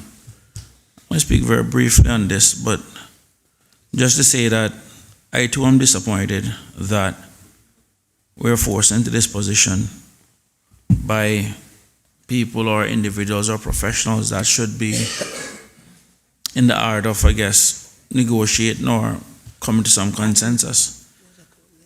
I accept that the legal profession on its surface is an adversarial one, but at the same time, if we can't trust them to work with each other and come to some consensus, then the question is, how can we trust them to hire Caymanians? How can we trust them to train Caymanians? And how can we also trust them to basically carry out some of the very things that are in this very law, if by nature this is what it is that we're dealing with? Thus the reason for the self-regulation. I accept that in some places that the Chief Justice and the Attorney General is involved in the process, but I think as we're striving to making a more stronger democratic society on certain foundations, is that ultimately not because this is how it has always been, mean that this is how it should continue. So I just want to register my disappointment that we are where we are, but nonetheless, I mean, we'll see what can come out of it. Honorable members,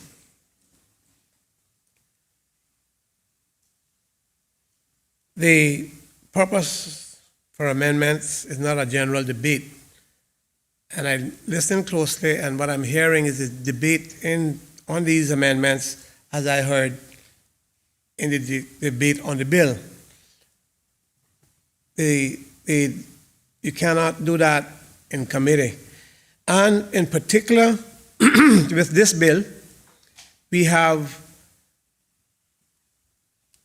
sets of amendments from the government, and we have sets of amendments from the opposition, and it will become superfluous in some instance, even though we got to go through it because of the way the standing order is. But bear in mind, let us be reasonable, because it is somewhat superfluous to an extent. So bear in mind that we cannot debate these amendments no matter how hard we feel about it, because you've made your good points in the debate on the bill. Just the general merits. If there's no other... And Mr. Chairman, in committees where there is a back and forth, but if you look at your standing orders, we know that it cannot be a general debate. It cannot be the same thing we had on the bill. We know that. It's the merits or demerits of the amendments that are... Of the amendments, we know that, and I know that you all know that. So what is the merits or demerits of it when the mover...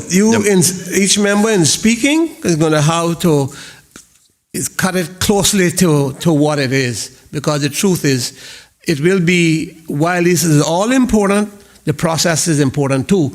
And as I said, we have two serious sets of amendments that we have to take time and go through, and it will become, as I said, could become superfluous, and I don't want to get to that point.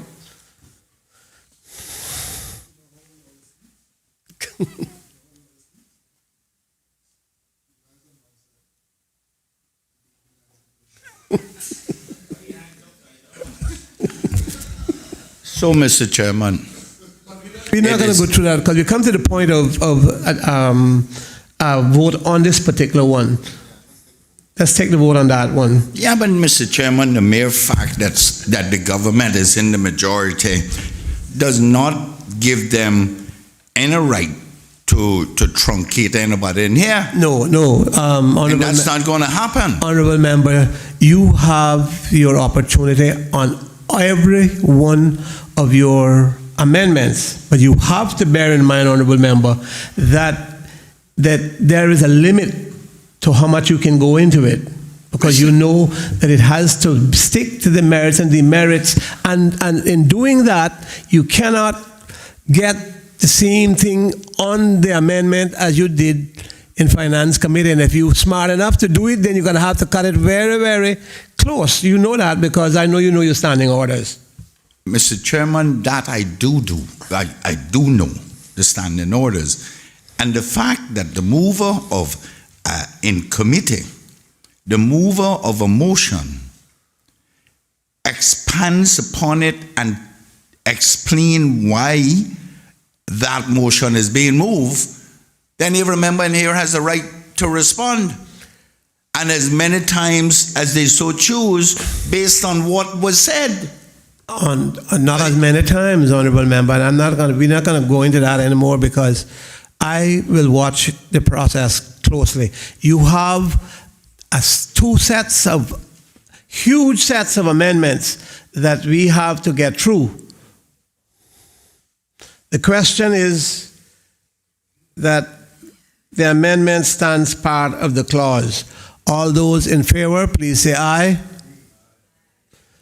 Those against, the ayes have it. The question now is that clause,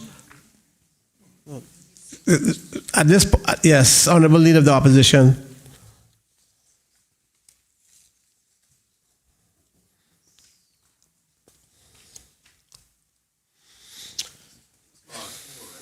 Clause 4. Your proposal. Mr. Chairman, I move that the bill be amended by deleting Clause 4 and substituting the following new Clause 4. 1. There is a board of directors of the authority which is responsible for the policy and general administration of the affairs and business of the authority. 2. That the board shall consist of not less than 5 and not more than 7 individuals, all of whom shall demonstrate to the satisfaction of the Cabinet substantial knowledge and experience in one or more of the following areas: advocacy before the Cayman Islands courts, B, advocacy before the Cayman Islands courts, B, legal practice relating to the financial services industry, C, economics, D, general law practice, and C, any other relevant experience or qualifications as Cabinet may determine. 3, the directors shall be appointed to the Cabinet on such terms and conditions as the Cabinet may specify in their instrument of appointment, and the directors shall A, not act as delegates on the board from any commercial, financial, or such other interests with which they may be or have been connected. B, hold office for a term of not more than 3 years and shall be eligible for reappointment. And C, be paid out of the funds of the authority such remuneration and allowances as may be determined by the authority. 4, prior to accepting an appointment under this section, a person shall have make a written declaration to the Cabinet disclosing whether the person has or has had any commercial, financial, or other interests that might reasonably be considered to create a conflict of interest with the duties of a director. And upon receipt of the declaration, the Cabinet may either confirm, open bracket, where there is no such conflict, close bracket, or revoke, open bracket, where there is an irresolvable conflict, close bracket, that said appointment. 5, where a director appointed under subsection 2 dies, resigns, or otherwise vacates his office before the expiry of the term for which he has been appointed, another person may, subject to subsection 4, be appointed by the Cabinet for the unexpired period of the term of office of the director in whose place that person is appointed. 6, whoever makes a disclosure under subsection 3 containing particulars which he knows or ought to know or false is guilty of an offense, and liable on summary conviction to a fine of $100,000 and 1 year imprisonment.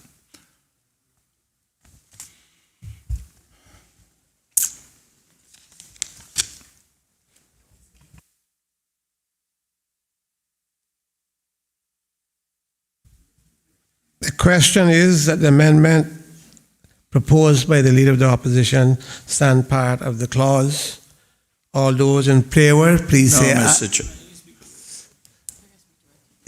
Okay, I thought you're going to speak to it. Okay. Okay. Mr. Chairman, thank you. Mr. Chairman, this is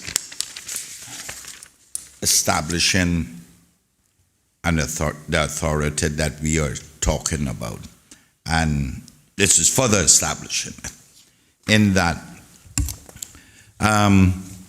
much of what is here is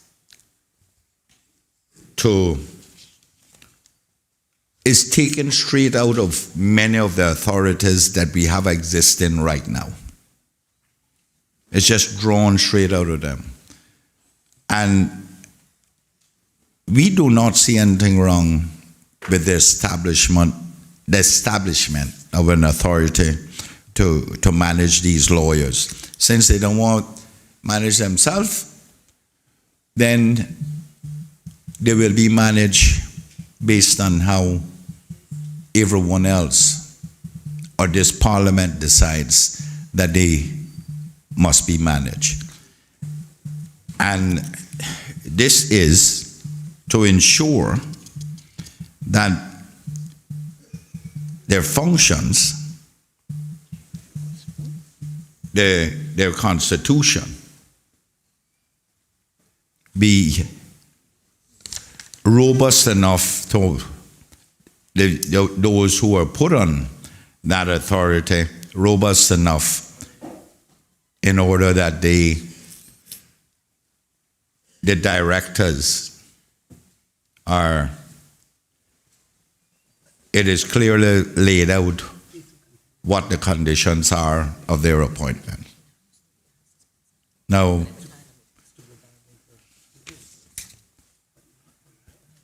Mr. Chairman, one of the things that I did here was this is one of some 70 odd, as I said. Now, Mr. Chairman, a number of those are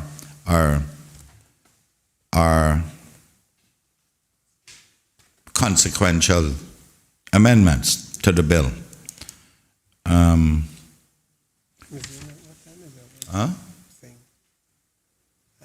You wanted me to say something that I didn't?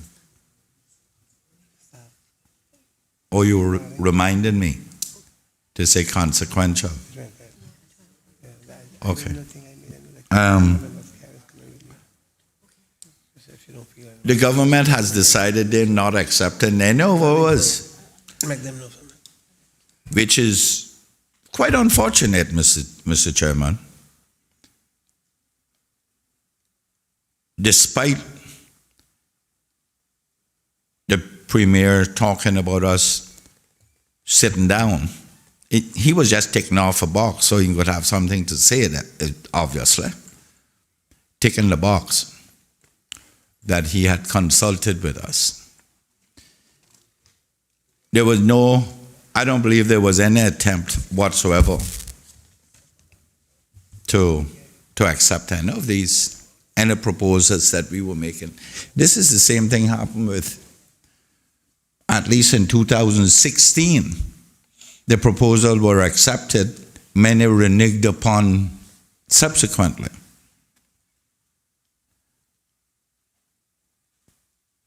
I am disappointed that we have had to come to this point.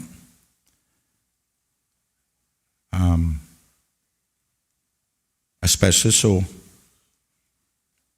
with all the Cayman lawyers who are expressing this lack of trust that culminates into them not being able to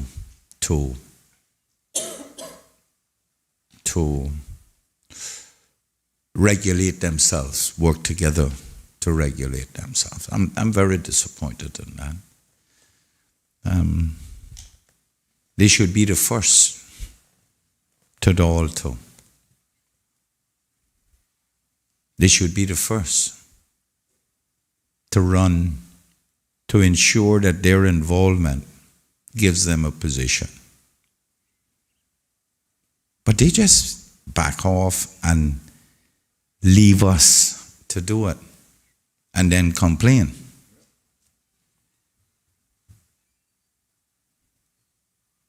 And I can see the government is not going to accept anything. So,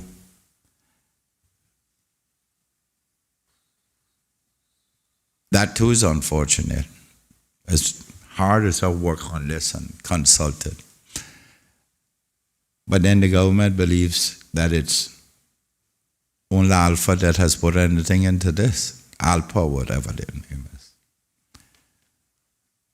Thus, setting the government thought process seems to be that it is a setup with us being supported by Alpha and us and them as the government and the opposition.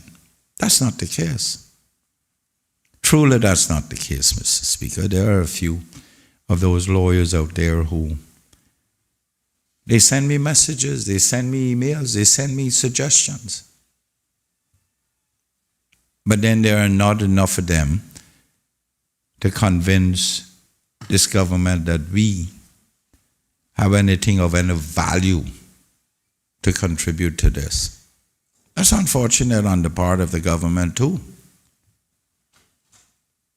We believe that our amendments have value. But this is the same approach the previous government made. And then complained that it was opposition there too that caused it to be withdrawn. And this government has a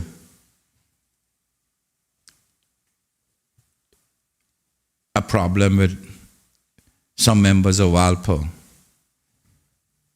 which also clouds the judgment within these hallowed halls. I am going to consult with my people and see what they want to do. Because we could stay here a long time. I promise you that. No. Oh, I have every right. And I heard the Premier a while ago talking about these separations, the recreation of another association. Everybody has a right to do that.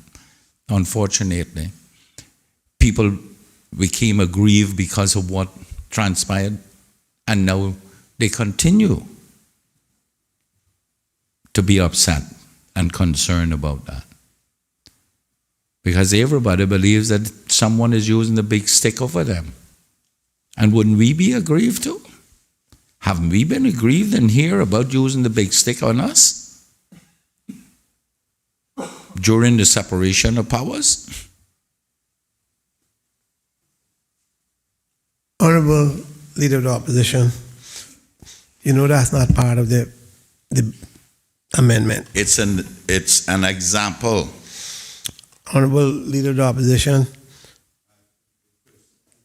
you well, I think, ventilated as much as you can. Mr. Chairman, I didn't want to get into this, but the Leader of the Opposition has been downright disingenuous. Mr. Speaker, this was not a check-the-box exercise. We spent nearly 3 hours this morning. We went through all of the proposals made by Mr. Miller and a number of proposals made by Mr. Bryan.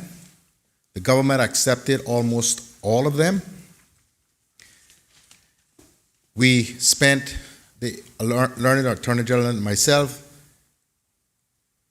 tried everything in the world to try to get the leader of the opposition and members of his team to the table in advance, even of this meeting, even in advance of the previous meeting. We finally ran him to ground a few weeks ago. Mr. Chairman, I've been around this a long time, and I've been around that member a long time. I know when he is avoiding having to deal with issues like this because he wants to reserve the right to make the complaint he just made. Mr. Speaker, I'm not going to get into a long thing about that. He can answer what he wants. I know what he was doing and what he now is doing again. But Mr. Speaker, with respect to ALPA, especially ALPA, long after the 28-day consultation period was over, and even in advance of that, the learned Attorney General and myself tried to get them to come to a meeting to talk about these issues. They finally produced a document addressed to no one, received by me last Sunday, long after the consultation period has closed, and then they go on the radio with the honorable leader of the opposition and pound me and the AG and everybody up and the government up over this issue. What the leader of the opposition is reading is the same stuff, almost word for word, that has come out of the ALPA document. So forgive me if I believe that that is what he is advocating.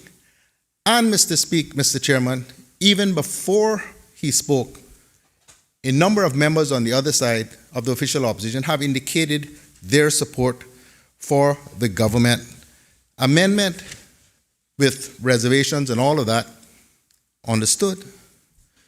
So I don't know where he is coming from, that the government is not prepared to listen, and he's representing some broad view. He's representing the views of a very small number of almost 1,000 lawyers. They are getting a great exposition of their position. But in the end, the democratic process will prevail. And if the leader of the opposition wants to stay here till next week, we are going to go through this and we are going to vote on this bill. So I do hope that he is not, by his threatening words, believing that somehow the government is going to lose resolve over this issue. For that, we shall not. Mr. Chairman. The leader of the opposition. Thank you very much, sir. Me being disingenuous? That's the word he would use? And I'm trying to run away from something? Now, we all know that I don't lose documents, right? We all know that. So let me give one of the documents now.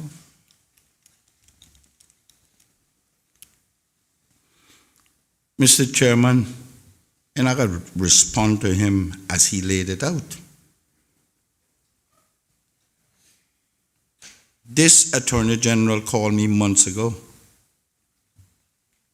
about my support for the creation of a select committee to deal with this legal practitioners bill. I agreed with him that I would support a select committee, but there were certain caveats placed that I had. One, that it would have to be done publicly. Number two, that I would have to be given the resources to engage my own legal team. Three, we would have to be calling witnesses in public. Number 4, that I would reserve the right to submit a minority report. He agreed. Months later, when I broached the subject with him, his response to me was that was not going to fly with the government.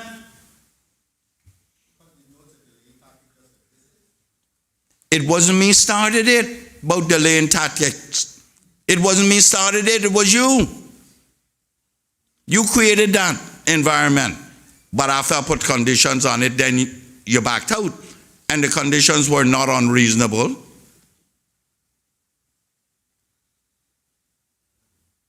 The AG then sent me a bill,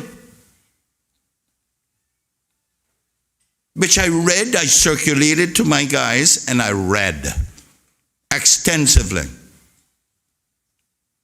Called the AG on some of the provisions therein.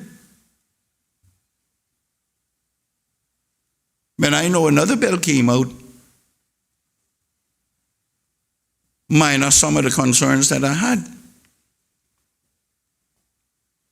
Particularly the legitimization of Cara. Now don't get into it, okay? Then, the AG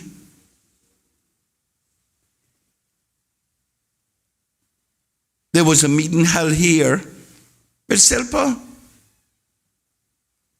And me, invited the Premier into Miss Annie's little office to talk about us getting together. And his words to me were, he had a bill and the only person opposing it was Sammy Jackson, and he was going into a meeting then.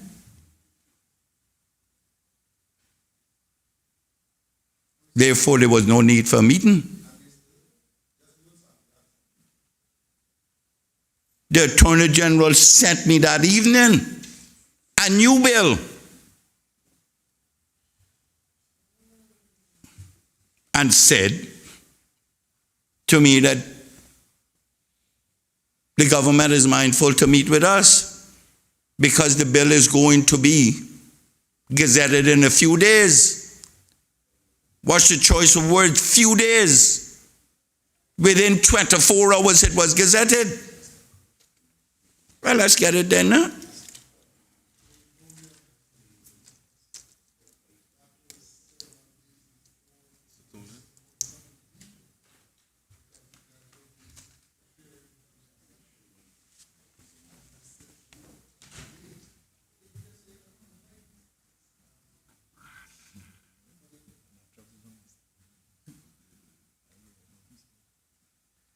If that's what you want, the only thing I left out that was that we couldn't come to any meeting prior to that because they're not on that one, because we're 3 down the line from that now. We're number 2 down the line from that because we were preparing for Parliament.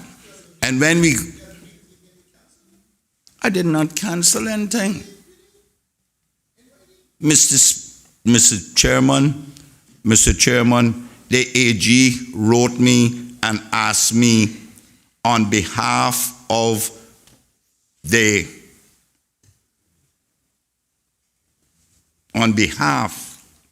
Premier on October the 27th.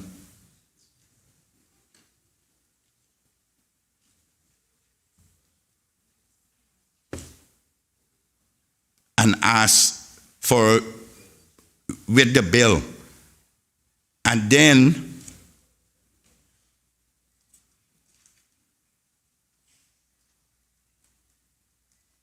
I wrote back to him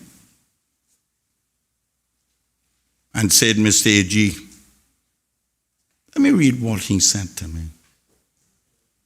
Okay, since that's what I want.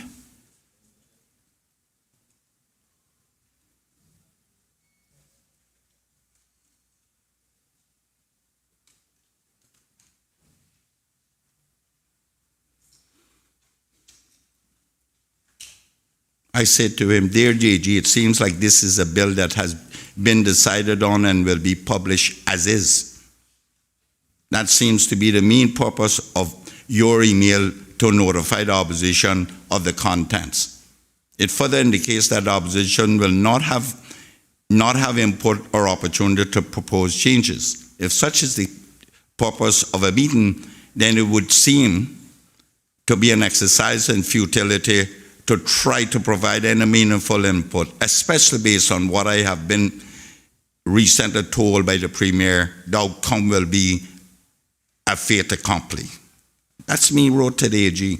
The AG responded and said, "Thank you, Mr. Leader. No, not a fait accompli, but we are striving to have a slightly longer publication consultation period, 28 days, and hence the need to get it out now in order for it to meet the November meeting. But the plan is to do any agreed changes at committee. I think the Premier is considering a convenient time for a meeting with you, but I will leave him to liaise directly with you." That said, there isn't much changes to what was contained in the previous draft I sent you, except the issue of who may own/invest in the business of law firms. It is not explicitly stated in bill, but it also does not explicitly say who can. Happy to discuss further at your convenience. Honorable Leader of the Opposition, how much further you can be able to Mr. Chairman. deal with that aspect? Because I think we've dealt with it. Mr. Chairman. On November the 11th, the AG. Mr. Chairman. No, Mr. Chairman, the Premier says that I'm disingenuous. Now I'm going to do what I have to do to prove that it's not so. I thought that's what you were doing. Well, it's not finished yet. Okay, sorry, it's not finished. That's okay. But I think you've answered more than. No. But we can't. Just let me say, we cannot, continue ad infinitum. But he cannot accuse me of being disingenuous, which you didn't stop, and now I can't respond. But you did the same as me. You said I was just going through a check the box exercise. Come on. I said it appears so. Yeah. And he was answering you, so I gave both. No, but he's saying time. he rounded me up.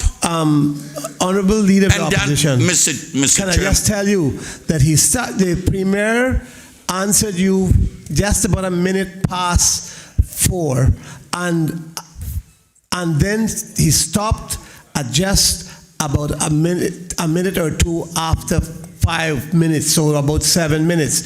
Now you've had your equal time and more. You've nearly gone 10 minutes. But Mr. Chairman, and I thought you would have answered in that time. To prove to this honorable House and this country that I was not being disingenuous, it requires that time. Okay? Now, on the 11th of November, the AG wrote me, "Dear sir, the Honorable Premier has tasked me with arranging a meeting between myself and you, and at which I would also be himself and you, and at which I would also be present in order to discuss the LSB. His intention is to have a meeting with you initially on behalf of the opposition, and if thereafter you consider that it would be helpful to meet with the other members of the opposition. The wish is to have the meeting next week, if possible, and at a time mutually convenient. Grateful, therefore, if you could confirm your availability."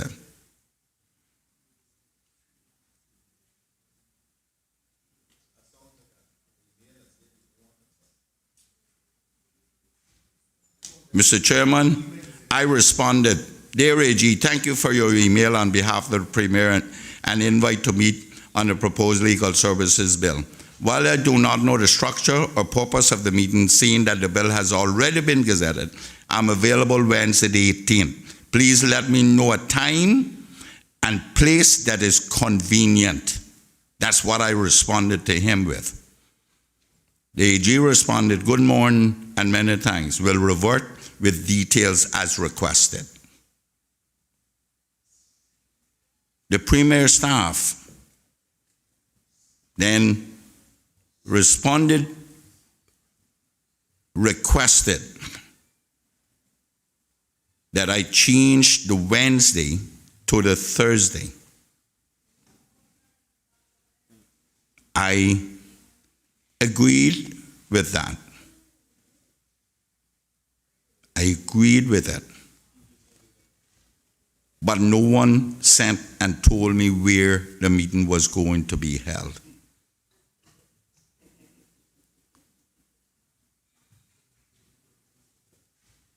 No one sent and told me where the meeting was going to be held. Therefore, on the Thursday at 2 o'clock, the AG called. No one, I didn't know whether the meeting was still on or not. Yet I arranged, because of the lack of communication thereof, for it to be held the next week with my people. So I want to know where I was disingenuous and trying to avoid it. The Premier was not prepared to take anything that we were proposing because he has a problem with Alpha. And let me tell him, it was Alpha and a QC who assisted with this. So he cannot. He can use the Attorney General and his battery of lawyers, and we have no lawyers here, but we must not talk to anyone. Really? Or when we talk to someone that the Premier has a dislike for, a seemingly dislike, You see, then honorable member, we are wrong. Honorable member, that's what caused this long diversion from the merits of your amendment. That same accusation that this all is happening because the Premier dislikes someone. And then he came in. I said and now you were seemingly answering. dislike. Well, you're not new to this house, you know. Mr. Chairman, neither are you. And you know, Mr. Chairman, that you have consulted with lawyers outside of these chambers and gotten advice therefrom. Yes. And you, Mr. Chairman, has used it on this floor. Yes. Right. So what's wrong with me and my people? No. But he accused... Honorable, we cannot, honorable member though, we can't, I think to give, which I'm trying to give a balance, I think you've had your say on it and you defended your position, and all of this is way past Standing Order 50. A committee to which a bill is deferred shall not discuss its general merits and principles, but only its details. So, you know, I know that I'm an easy target at times, and particularly one that I can't defend myself at times, but really, I think you've all had equal position in defending, or equal say in defending your position. And so I'm asking you to move on, because I think I thought somebody else, but maybe they've left. And I think it's reason now should put, unless you haven't finished, and I thought you had finished putting your whole amendment. Am I correct now in that? Yes, you read the whole amendment. So the question is that the amendment stand part of the clause. All those in favor, please say aye. Aye. Those against? No. The ayes, the noes have it. The amendment fails. The question is... Can we have a division to make sure?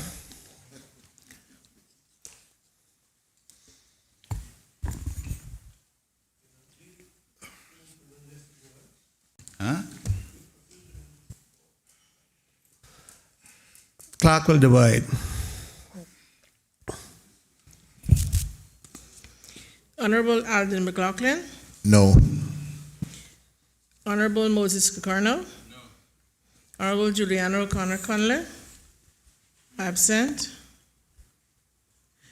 Honorable Dwayne Seymour. No. Honorable Roy McTaggart. No. Honorable Joseph Hugh. Absent. Honorable Tara Rivers. Mr. Bernie Bush. Absent.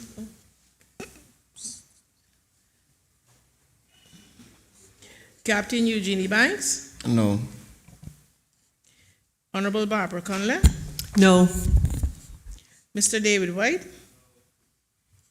Mr. Austin Harris. Mr. Ezra Miller. Mr. Alva Saku. Abstain.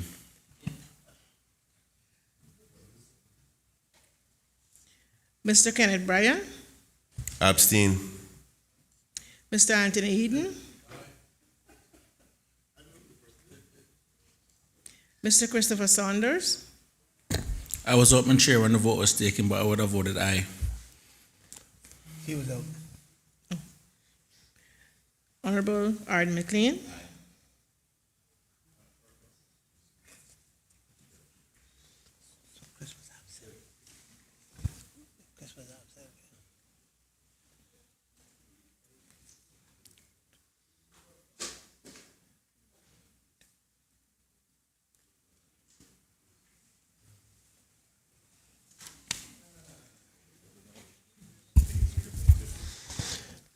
Results of the division: 3 ayes, 10 noes, 2 abstentions, 3 absentees. Well, what I know is losing is habit forming. The amendment put forward by the Leader of the Opposition has failed. Question now is that clause 4 as amended stand part of the bill. All those in favor, please say aye. Aye. Those against, the ayes have it. Clause 4 as amended stands part of the bill.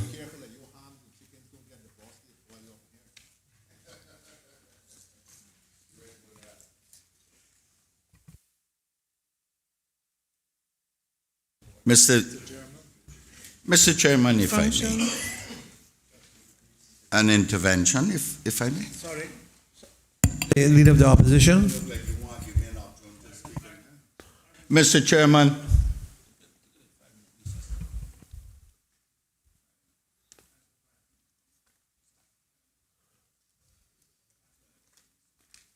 You want a break?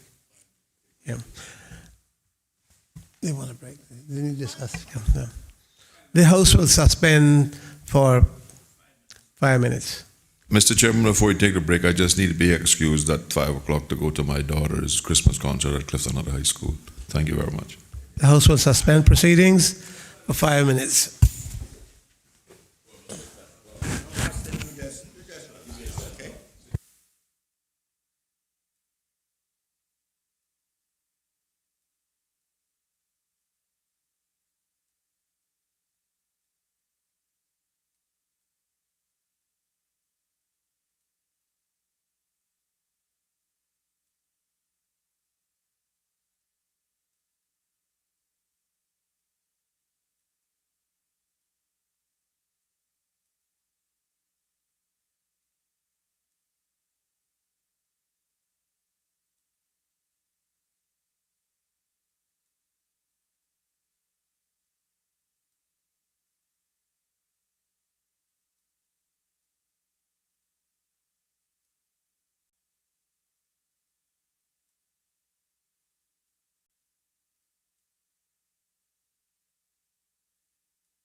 Resumed.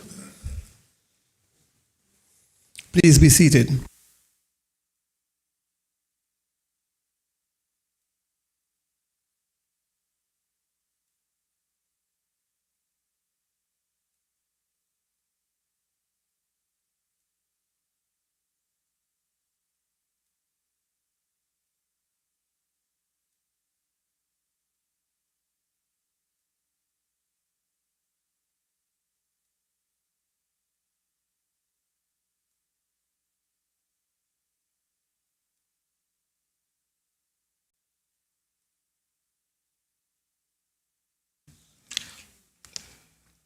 Clause 5, functions of the board. There's an amendment to Clause 5.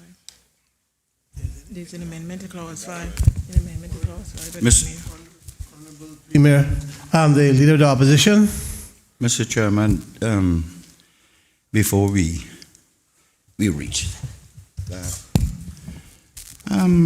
just let me say, Mr. Chairman, that it's obvious the government is not going to accept the proposals that we are making in the form of committee stage amendments. I did my job, we all did our jobs, including them. They do not believe that what we propose is worthy of going into legislation. I disagree with them. I believe that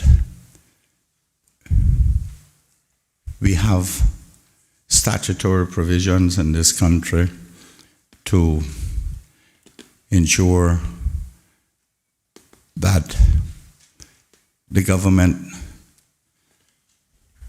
regulatory bodies are governed properly. The government does not believe that statutory authorities are robust enough to deal with these things. I don't know why. I cannot say why. That is for them to explain to the people of this country, not me. I made my proposals, the opposition proposals, and the government has indicated that they are going to reject every one of them. We all do our jobs in the way that we believe is in the best interest of this country. I am no exception. Neither are these good men alongside and behind me. I don't know what is going to happen when other professions do not do as they are required to do by virtue of what the people's representatives want and in the best interest of this country. We start down that road, it is not going to end well. The legal profession has forever and a day control much of how they are governed. We are now acquiescent to that. In essence, what we're doing is because they don't want to do it, then we are responding and letting them off the hook. Others have had to do it. And I'm sure the government will say that this is their way of doing that. That is fine. I think they have every right. Our proposals were, in our view, a manner that is different, but achieve the same objective that we believe would employ the laws already put in place in this country. We are now creating a whole new ball game where others will have the right to create their own, or at least lobby for their own. That's unfortunate. But the reason we have a government is that the government runs the country. People do not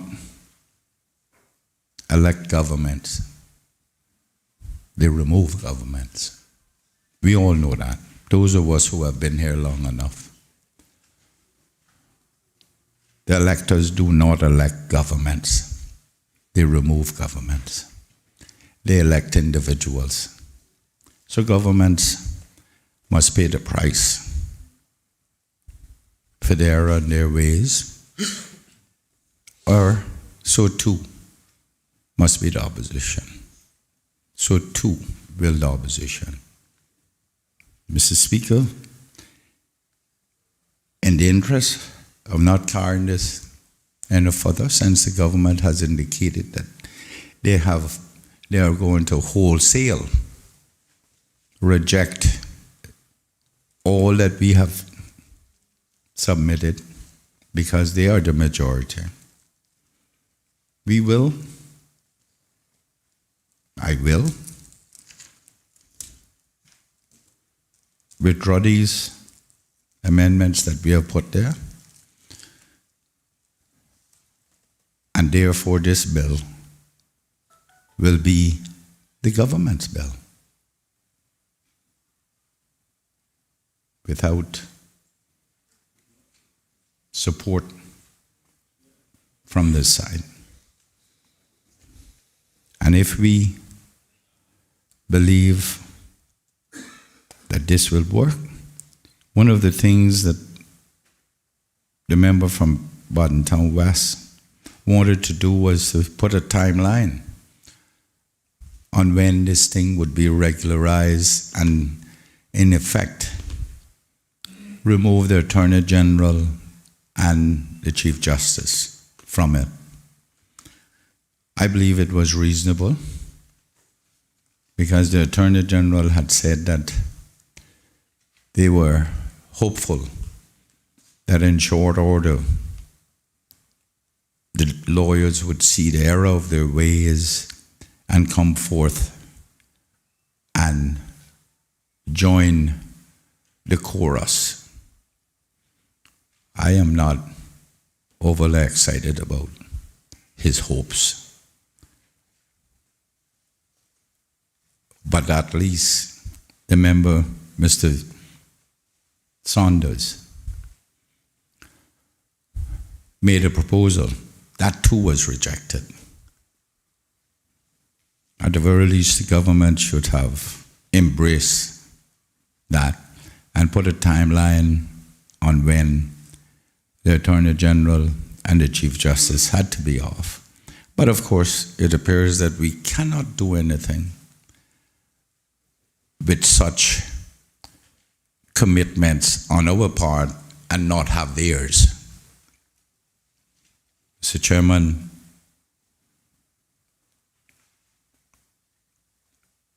I have fought hard to make sure that this bill, that this law, which will eventually turn into law, was in the best interest of this country, and what I believe was in the best interest of this country. I have been here long enough to know that you win some, you lose some. I have been here long enough to see that before the ink dries on a bill, having been voted on here, that it has to come back to get amendments. I pray God that this works. We have had many arguments on this floor about whether we can amend a bill that hasn't been gazetted. That's how quickly we do that. But the little word called amendment is what it's all about. And suffice it to say, Mr. Chairman, I have been here long enough to know that one government cannot tie their hands or commit a succeeding government. I've been here long enough to know that. Therefore, I guess if changes need to be made, the future will hold much amendments thereto if it does not work. Mr. Chairman, I wish, well, I did not oppose there being a law.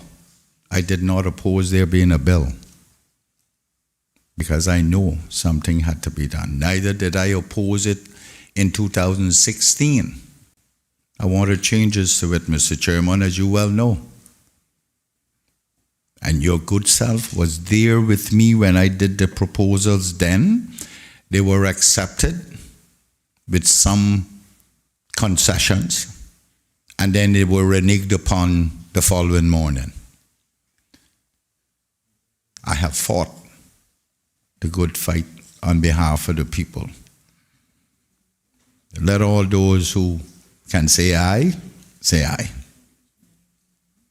And we all do. Mr. Chairman, having said that, I hereby withdraw all those other amendments that has been proposed under my name, and one of my colleagues will second that motion. Or committee, I don't need a seconder. So I wish this government well, but I suspect that before the election we will have to rush back here to change something. Question is that the amendments put forward by the leader of the opposition be withdrawn. All those in favor, please say aye. Those against, the ayes have it, and the amendments put forward by the Honorable the Leader of the Opposition has been withdrawn.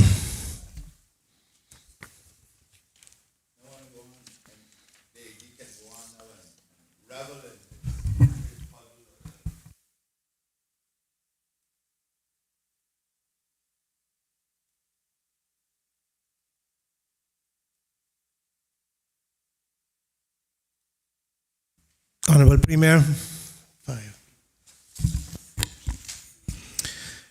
Mr. Chairman, I beg to move that the bill be amended in clause 5.3 by deleting the words "with the approval of the cabinet" and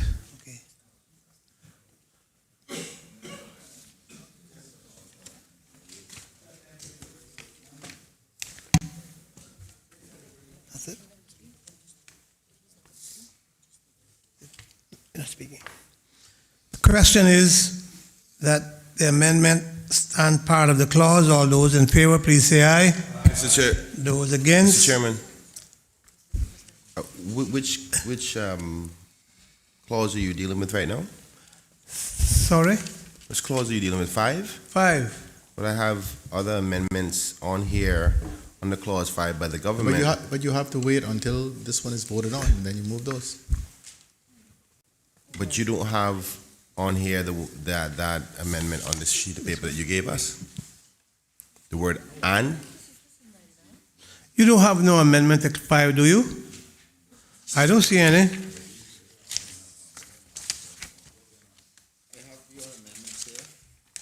No, none to 5. Forgive me. No. Sadly, I was looking at the Leader of Opposition's withdrawals, so I do apologize to this honorable committee. It was. I don't know what you said, but I know it wasn't The question is that clause 5 was amended, stands part of the bill. All those in favor, please say aye. Those against, the ayes have it. Clause 5 as amended stands part of the bill. Clause 6, powers of the board. Question is that Clause 6 do stand part of the... Mr. Chairman, forgive me. Honorable member, you're going to have to speak into the mic to catch me because I'm not hearing. So, Sorry, I'm not sure why the volume is not loud enough.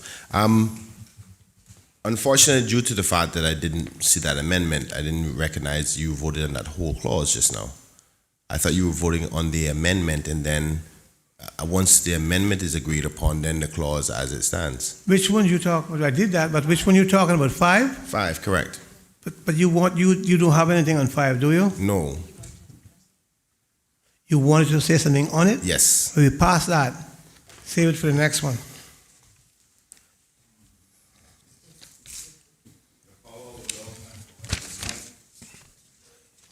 It's not the government, this is the chair, but we have passed it.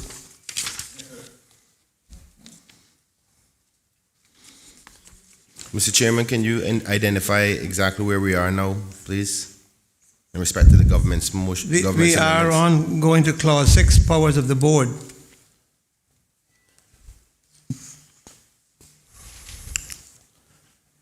You can't take a vote on 5. If you had a quick general observation, fine, but not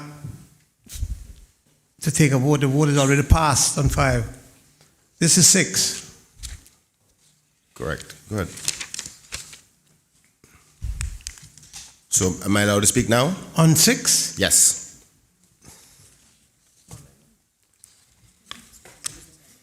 But there are no amendments. No, but he can see if you're going to... Go ahead. No. He wasn't talking to you, he was talking to me.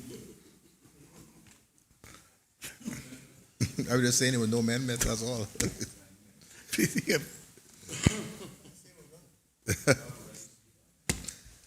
Mr. Chairman, I'm going to take my risk here in respect to this matter, and if I am corrected, then so be it. The government may do as they wish. I'm a bit concerned in respect to the powers of the board and the concern about one of the big issues that was raised in the discussions and meetings about the appointment of a regulatory committee, and that committee potentially being the current one, which is CARA. Now, Mr. Chairman, the reason I bring that up is because much of this lack of unity within our legal industry is on the basis of the perception of CARA's ability to do what they have been doing in respect to keeping up with AML regulations. Now, Mr. Chairman, it is hard for me to support or not bring the concerns that if CARA is going to be the one moving forward, the perception of bias that many persons in the other association that have brought up about fear of the appointments by persons of CARA due to the conflict of being appointed by their competing association, that concern would ultimately still be there if this is just a transfer from under a self-regulatory body of SILPA to now a council board, whichever one, I think we're calling it a council at this particular point, under the AG, the Chief Justice, and a list of other practicing and non-practicing attorneys at law. So I believe the perceived concern may potentially be there because most of that came up from the basis of these appointments of CARA was done by persons on conflicting associations and therefore didn't feel trusted that these persons will look into their inner details of their company's runnings or their firm's runnings with their financials and clients' information. So it is difficult for me to support this, though I think this is the only option that we have. Which, honourable member, which point, which one are you addressing? The powers of the board. 6? Yes, sir. Mr. Chairman, I don't think so. I understand what the member is trying or what he's addressing, but it's not with respect to that clause. That clause, the board, for board read council. The council is nothing to do with CARA. The council is the Chief Justice, the Attorney General, and lawyers practicing and non-practicing who are appointed by the Premier and the Leader of the Opposition. SILPA has no role in that. CARA has no role in that. So what this is saying is the council has the power to do everything reasonably incidental or conducive to carrying out its functions under this law. That's what this clause deals with. And the council is, as I just indicated. Correct, Mr. Chairman. Through you, Mr. Chairman and Premier, thank you so much for that information. But it does fall under the powers of the board, because the board then has the ability to appoint committees and other authorities to regulate the industry. And there has been suggestions that CARA, which is the current functioning body to do that regulation of the industry, will be transferred from currently being under SILPA to now under this new council, or this new board, should I say. So the conflict and the fear that was there before that caused many of the attorneys to not want to offer up their details about their clients and their financials can still potentially be there, because they felt they didn't have the opportunity to have a say in the appointment of these members on CARA. So my question and concern is that going to be continued the case? Because we're going to continue to have the same problem that we had before, with the fear by many of those persons who have brought some of those amendments that the good Leader of Opposition just withdraw. Mr. Chairman, we're back to the fundamental thing. Somebody, I don't know who, but somebody has got to take these decisions. We have decided it should be the council. Everybody has a different and competing view. I don't know what bias the Chief Justice or the Attorney General has, or I don't know who the Leader of the Opposition is going to appoint. I don't even know who I, as Premier, am going to appoint at this point. But it will be the function of that council to make these decisions, not the function of this Parliament. Mr. Chair, I hear the Honourable Premier, but I'm certain that the council members will not be the day-to-day running, functioning administrators of the regulatory responsibilities. Yeah, but I'm talking about the powers that they have, and the powers that they do have is to allocate those responsibilities down to an association similar to that, or potentially is CARA, where the conflict started from in the first place. But Mr. Chairman, if the council don't have the power, who should have the power? Mr. Chairman, through you, I'm not suggesting that the council shouldn't have the power. I'm saying that if we are not prepared to discuss the conflict concern, regardless of how small they may be, if we are not prepared to address that, then we may continue to have the same problem. But would that not be fair to say that the fear came from the fact that the appointments made to CARA was by the opposing association, which has conflicts with the two associations, and therefore they felt that these appointments on CARA, if they were transferred under this board, will still potentially be there? Mr. Chairman, I say again, that is not a function for this Parliament. If we create a body called the Council that is charged with the responsibility for the administration of this law, the legal services law, it is their function, it is their judgment about what subcommittee they appoint, who gets appointed to it. Our role in its limited way as a Parliament is that the Premier and the Leader of the Opposition get to appoint the majority members of the Council. And that is our role. What the council does beyond that is outside our remit. Mr. Chairman, I have to concede to the Premier on that. He's 100% correct. But allow me to highlight my reservations here today. Because no different than we did a few months ago, if not over a year ago, gave that authority to SILPA to do the self-regulation, and then they then instituted CARA. It's no different now. We're giving the power to the board and the council, or the council, should I say, to have that authority in that decision. I agree. But the fact is, if we transfer, and this is what I've been indicated will be happening, is taking CARA, and then CARA works underneath the council to do the necessary AML regulations for this industry.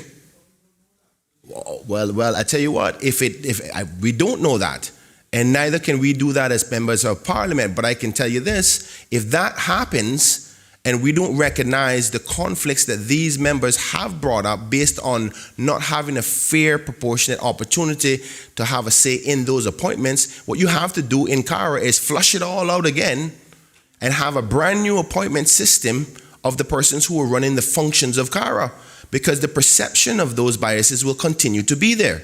That's a simple reality.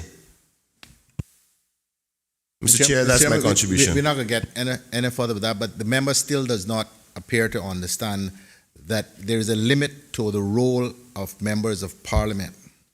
And we run major risks when we try to tell legal entities how they should operate other than the way that we are permitted to do, which is by the legislation or by the regulations. The judgments about who goes where is a matter, or will be a matter, for the council, not for us. Mr. Chairman, I want to say this. It's something that we can't even speak about in this House. There aren't currently cases before the court on the legalities of previous bodies due to people's constitutional rights. As a member of parliament in this House, it's my job to highlight my reservations to this because of those appointments. And if the body that we're going to give the authority to doesn't recognize that the members of parliament here have that concern and what it could potentially mean to our constitutional rights of those same small body of members, then I'm not doing my job. And I'm going to respect, even though they may be a small association, respect their constitutional right of their fear of conflict. So I've made my reservation. The government of the day has the say. I consider you have done that. The question is that Clause 6 stands part of the bill. All those in favor, please say aye. Aye. Those against? The ayes have it. Clause 6 stands part of the bill. Clause 7, appointment of secretary and staff. Premier. Mr. Chairman, I beg to move that the bill be amended by deleting Clause 7 and substituting the following clause: appointment of secretary and staff. 7. The Chief Justice shall, after consultation with the Deputy Governor, appoint A public officer as the secretary to the council, and B, such other public officers as the Chief Justice thinks are necessary for assisting the council in the proper performance of its functions under this Act. The amendment has been moved. Does any member wish to speak? Mr. Chairman, this is fairly self-explanatory, but it allows the Chief Justice, after consultation with the Deputy Governor, to essentially hire the necessary staff to make sure that the council is able to operate properly and carry out its functions under the law. The question is that the amendment stands part of the clause. All those in favor, please say aye. Aye. Those against? The ayes have it. The amendment stands part of the clause. The question is that Clause 7 as amended stands part of the bill. All those in favor, please say aye. Aye. Those against? The ayes have it. Clause 7 as amended stands part of the bill. Clause 8, terms and condition of appointment of members. Premier.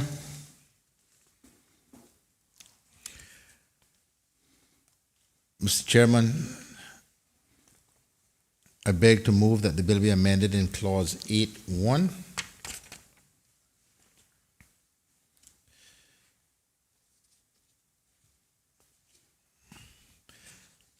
As follows: A, in paragraph A, by inserting after the words section 401C the words or E, and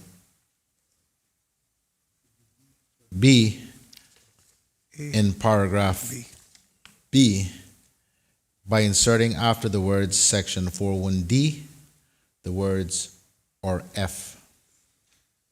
Question is that the, And Mr. Sorry, Mr. Chairman. you caring to speak to it, Premier? Yes, Mr. Chairman. This is a consequential amendments consequent upon the changes to the board or to the council, because we've added two more sets of appointments. So that's what that is there to reflect. Yes. Question is that amendment stands part of the clause. All those in favor, please say aye. Those against, the ayes have it. The amendment stands part of the clause. Question is that clause 8 as amended stands part of the bill. All those in favor, please say aye. Those against, the ayes have it. Clause 8 as amended stands part of the bill. Clause 9, acting appointments. Mr. Chairman, I beg to move that the bill be amended in clause 9.1 by deleting the words section 41C or D and substituting the words section 41C, D, E, or F. Premier speaking. Again, Mr. Chairman, this is a consequential amendment as a result of the changes aforeto referred to by me with respect to section 4, which is the composition of the council.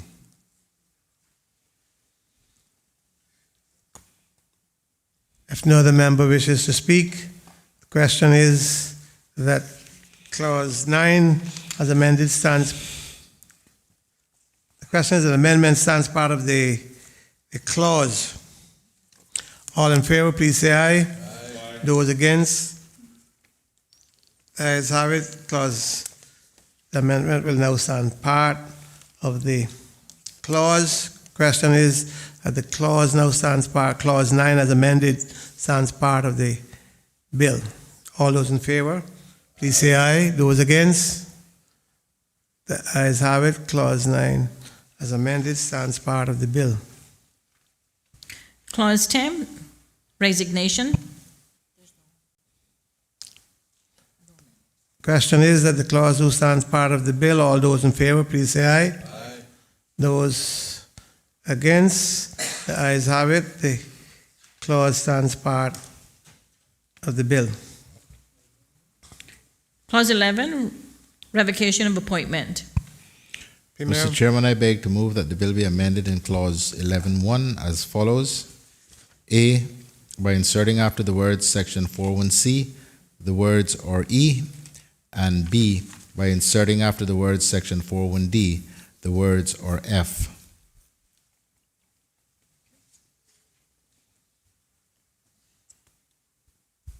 Are you speaking? Yeah, Mr. Chairman, again, this is another consequential amendment consequent upon the changes to section 4. If no other member wishes to speak, the question is that clause, the amendment who stands part of the clause. All those in favor, please say aye. Aye. Those against, the ayes have it. The amendment stands part of the clause. Question now is that clause 11 who stands part of the bill. All those in favor, please say aye. Aye. Those against, the ayes have it. The clause 11 as amended now stands part of the bill. Clause 12, vacancy. Mr. Chairman, I beg to move that the bill be amended in clause 12 in subsection 1 as follows. Roman numeral 1, by inserting after the words Section 401C, the words or E, and Roman numeral 2, by inserting after the words Section 401D, the words or F, and B, by deleting subsection 2 and substituting the following subsection. 2. The validity of any decision of the Council shall not be affected by any vacancy amongst its members or by any defect in the appointment of a member, as long as there is a quorum for the meeting at which the decision is made. Question is that the amendments do stand part, unless the Premier has something to say.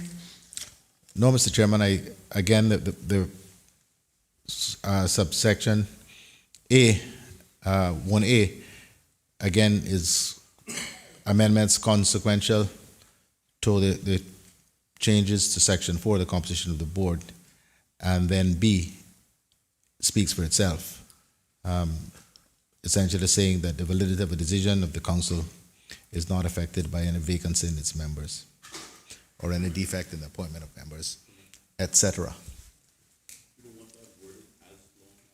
Yeah, that's what I said. Yeah, the AG will make the changes. If no other member wishes to speak, question is that the amendment stands part of the clause. All those in favor, please say aye. Aye. Those against? The ayes have it. The amendment stands part of the clause. The question is that clause 12 do stand part of the bill as all those in favor, please say aye. Aye. Those against? The ayes have it. Clause 12 as amended stands part of the bill.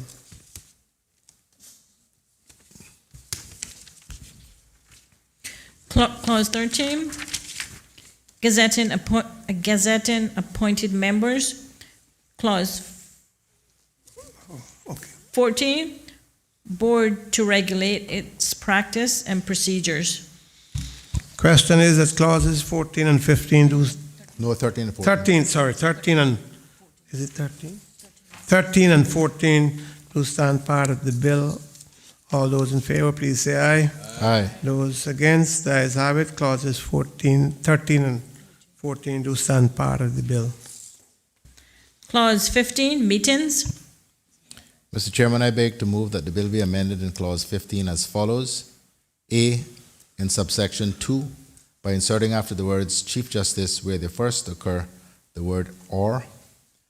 B, in subsection 3, by deleting the word for and substituting the words a majority of. C, in subsection 6, by inserting after the word kept the word of.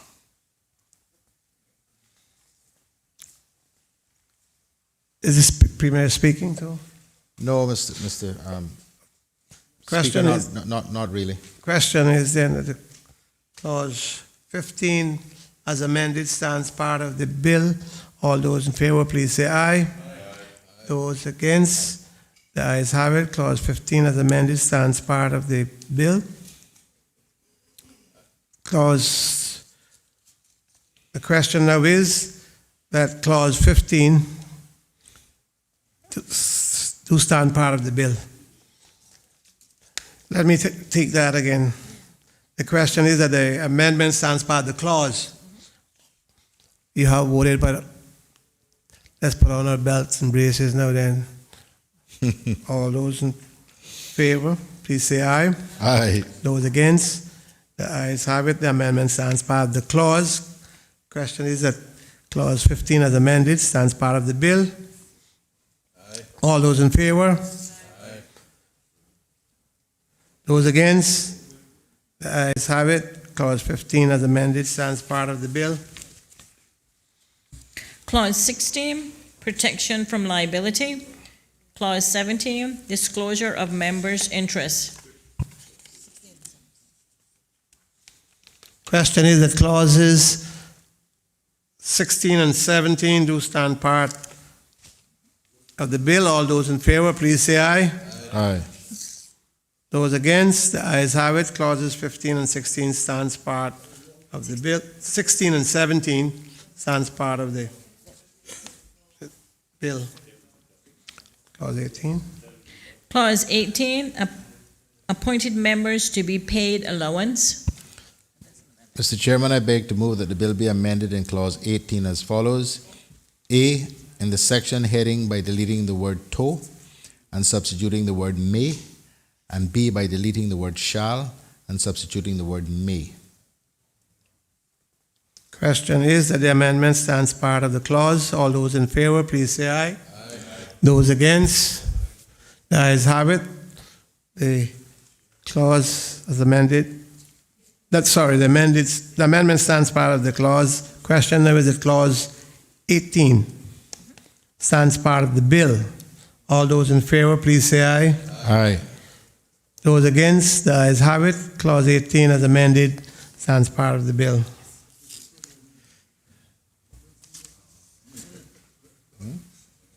Clause 19, payment of administrative expense. Clause 20, board to keep proper accounts. Question is that clauses 19 and 20 do stand part of the bill. All those in favor, please say aye. Aye. Those against, the ayes have it. Clauses 19 and 20 stands part of the bill. Clause 21, board to submit annual report.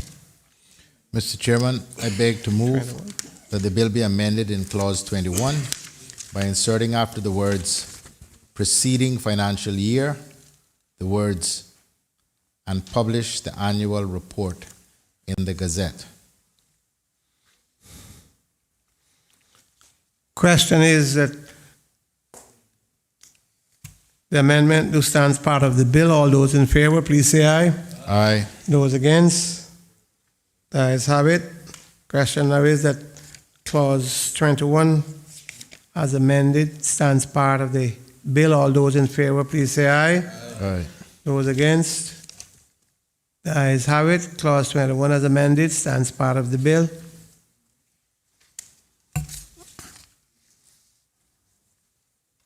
Clause 22, clerk of the court may assign functions. Clause 23, seal and execution of documents. Question is that clauses 22 and 23 do stand part of the bill. All those in favor, please say aye. Aye. Those against, the ayes have it. Clauses 22 and 23 stands part of the bill. Clause 24, restriction on the practice of Cayman Islands law. Mr. Chairman, I beg to move that the bill be amended in Clause 24 as follows. A, in subsection 4, by inserting after the words legal services, the words in respect of Cayman Islands law or in the islands. And B, in subsection 5 as follows, Roman numeral 1, in paragraph A, by inserting after the word individual, the words other than an in-house counsel. And Roman numeral 2, by deleting paragraphs C, G, H, and I. Question is that the clause that amendment stands part of the clause. All those in favor, please say aye. Aye. Those against, the ayes have it, and the amendment stands part of the clause. Question now is that clause 24 as amended stands part of the bill. All those in favor, please say aye. Aye. Those against, the ayes have it. Clause 24 as amended stands part of the bill. Clause 25, attorneys at law may practice Cayman Islands law. Clause 26, recognized law entity may practice Cayman Islands law. Clause 27, exemption for attorney and director of public prosecutions. Question is that clauses 25, 26, and 27 stands part of the bill. All those in favor, please say aye. Aye. Those against, the ayes have it. 25, 26, and 27 stands part of the bill. Clause 28, ability to practice Cayman Islands law or establish as a law form. Mr. Chairman, if I may have a moment to consult with Sure. the Attorney General.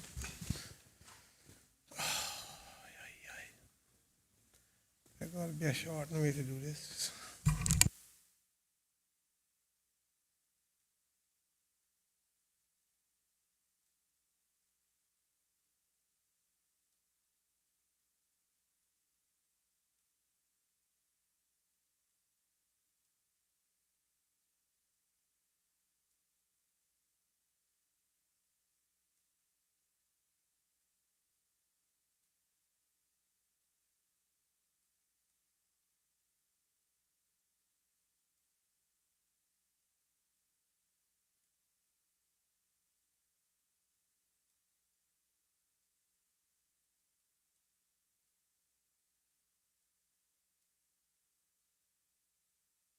Thank you, Mr. Chairman. Mr. Chairman, I beg to move that the bill be amended in clause 28.2 by deleting paragraph B.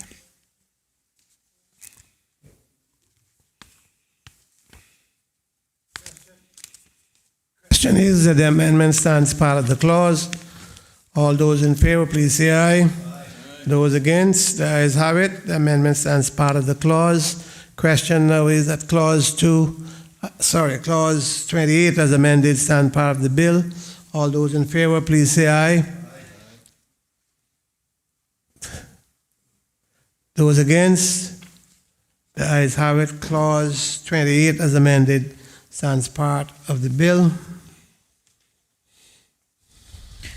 Clause 29, admission. Question is that clause 29 stands part of the bill. All those in favor, please say aye. Those against, the ayes have it. Clause 29 stands part of the bill. Clause 30, personal qualification required for admission. I see that.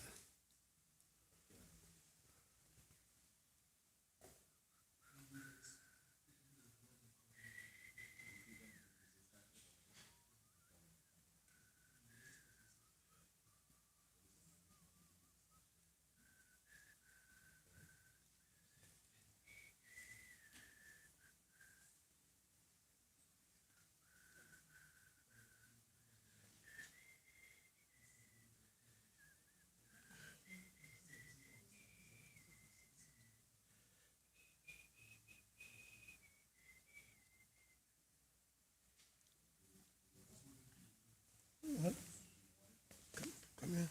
I can't read lips good.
Thank you, Mr. Chairman.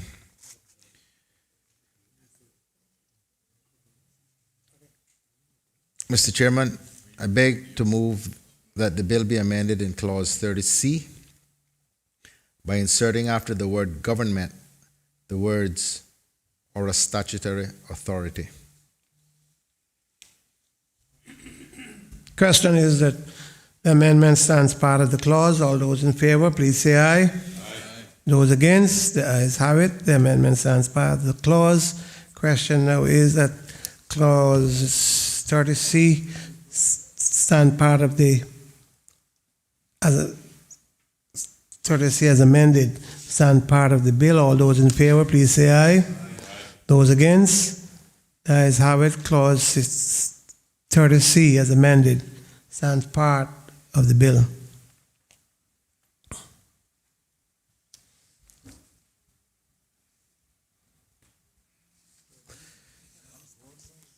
To 7, right?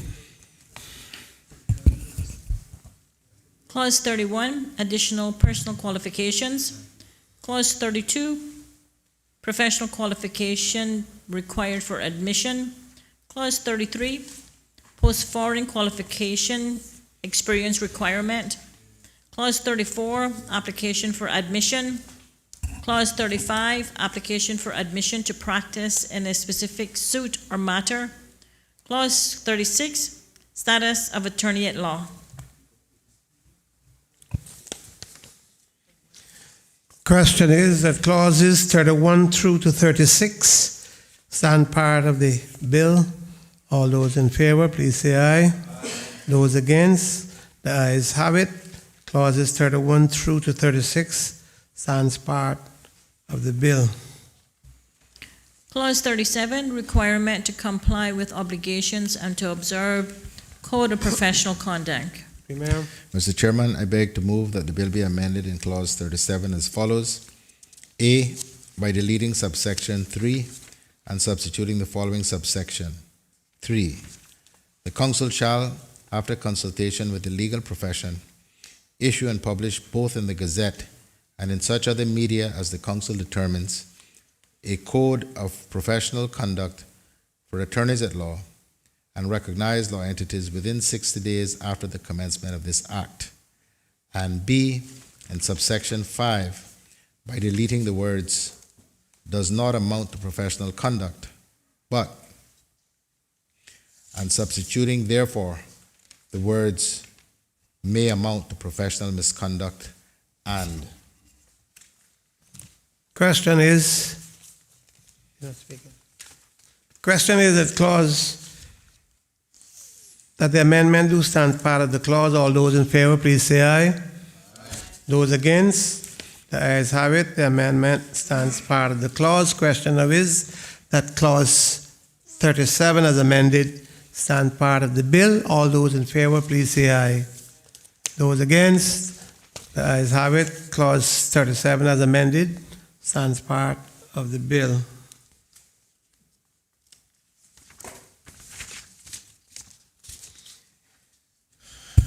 Clause 38, clerk of court to keep a roll of attorneys at law. Mr. Chairman, I beg to move that the bill be amended in clause 38 as follows. A, in subsection 2, as follows. Roman numeral 1, in paragraph E, by deleting the words and substitute the word and substituting a semicolon. Roman numeral 2, in paragraph F, by deleting the full stop and substituting the words and, the word and Roman numeral 3, by inserting after paragraph F the following paragraph. G, all the jurisdictions in which the person practices Cayman Islands law. And B, by inserting after subsection 2 the following subsection. 3, the roll may be kept in the form of an electronic record to which the sorry, Mr. Chairman, my tongue got tied. 3, the roll may be kept in the form of an electronic record to which the Electronic Transactions Act 2003 revision applies.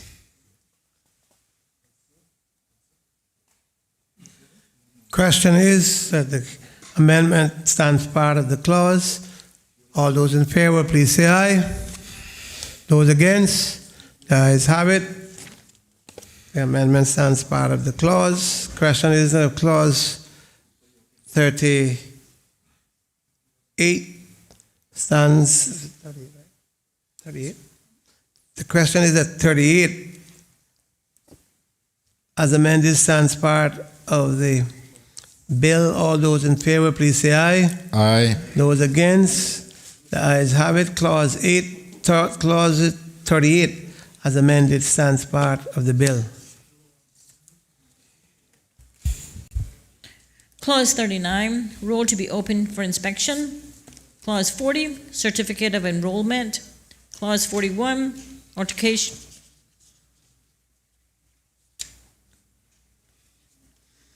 Clause 41, alteration and enrollment details. Clause 42, voluntary removal of name from roll. Question is that clause 39 to 42 stands part of the bill. All those in favor, please say aye. Aye. Those against, the ayes have it. Clauses 39 to 42 stands part of the bill. Clause 43, removal of name from roll for non-practice. Mr. Chairman, I beg to move that the bill be amended in clause 43 as follows. A, in subsection 1, by inserting after the words name of an attorney at law, the words who is not a Caymanian. B, in subsection 2, by inserting after the words an attorney at law, the words who is not a Caymanian. And C, by deleting subsection 3 and substituting the following subsection 3, the notice under subsection 2 shall inform the attorney at law that unless the attorney at law A, applies for a practicing certificate, or B, is with a law firm or an in-house counsel and applies to keep the attorney at law's name on the roll, the clerk of the court shall remove the name of the attorney at law from the roll after 12 months of the service of the notice. And D, in subsection 4, by deleting the word 3 and substituting the word 12. Question is that the amendment stands part of the clause. All those in favor, please say aye. Those against, the ayes have it. The amendment stands part of the clause. Question is now that clause 43 do stands part of the bill. All those in favor, please say aye. Those against, the ayes have it. Clause 43 as amended stands part of the bill. Clause 44, keeping name on roll. Question is that clause 44? No? Mr. Chairman, if I may have a moment. I don't think so. Clause 44? No. No. No, it's 45. Huh? Yeah. Question is that clauses 44 stands part of the bill. All those in favor, please say aye. Those against, the ayes have it. Clause 44 stands part of the bill. 48. Clause 45, law firm obligation to give notice. Yes. We wait till we may come.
House will suspend proceedings 6:10. 6:10.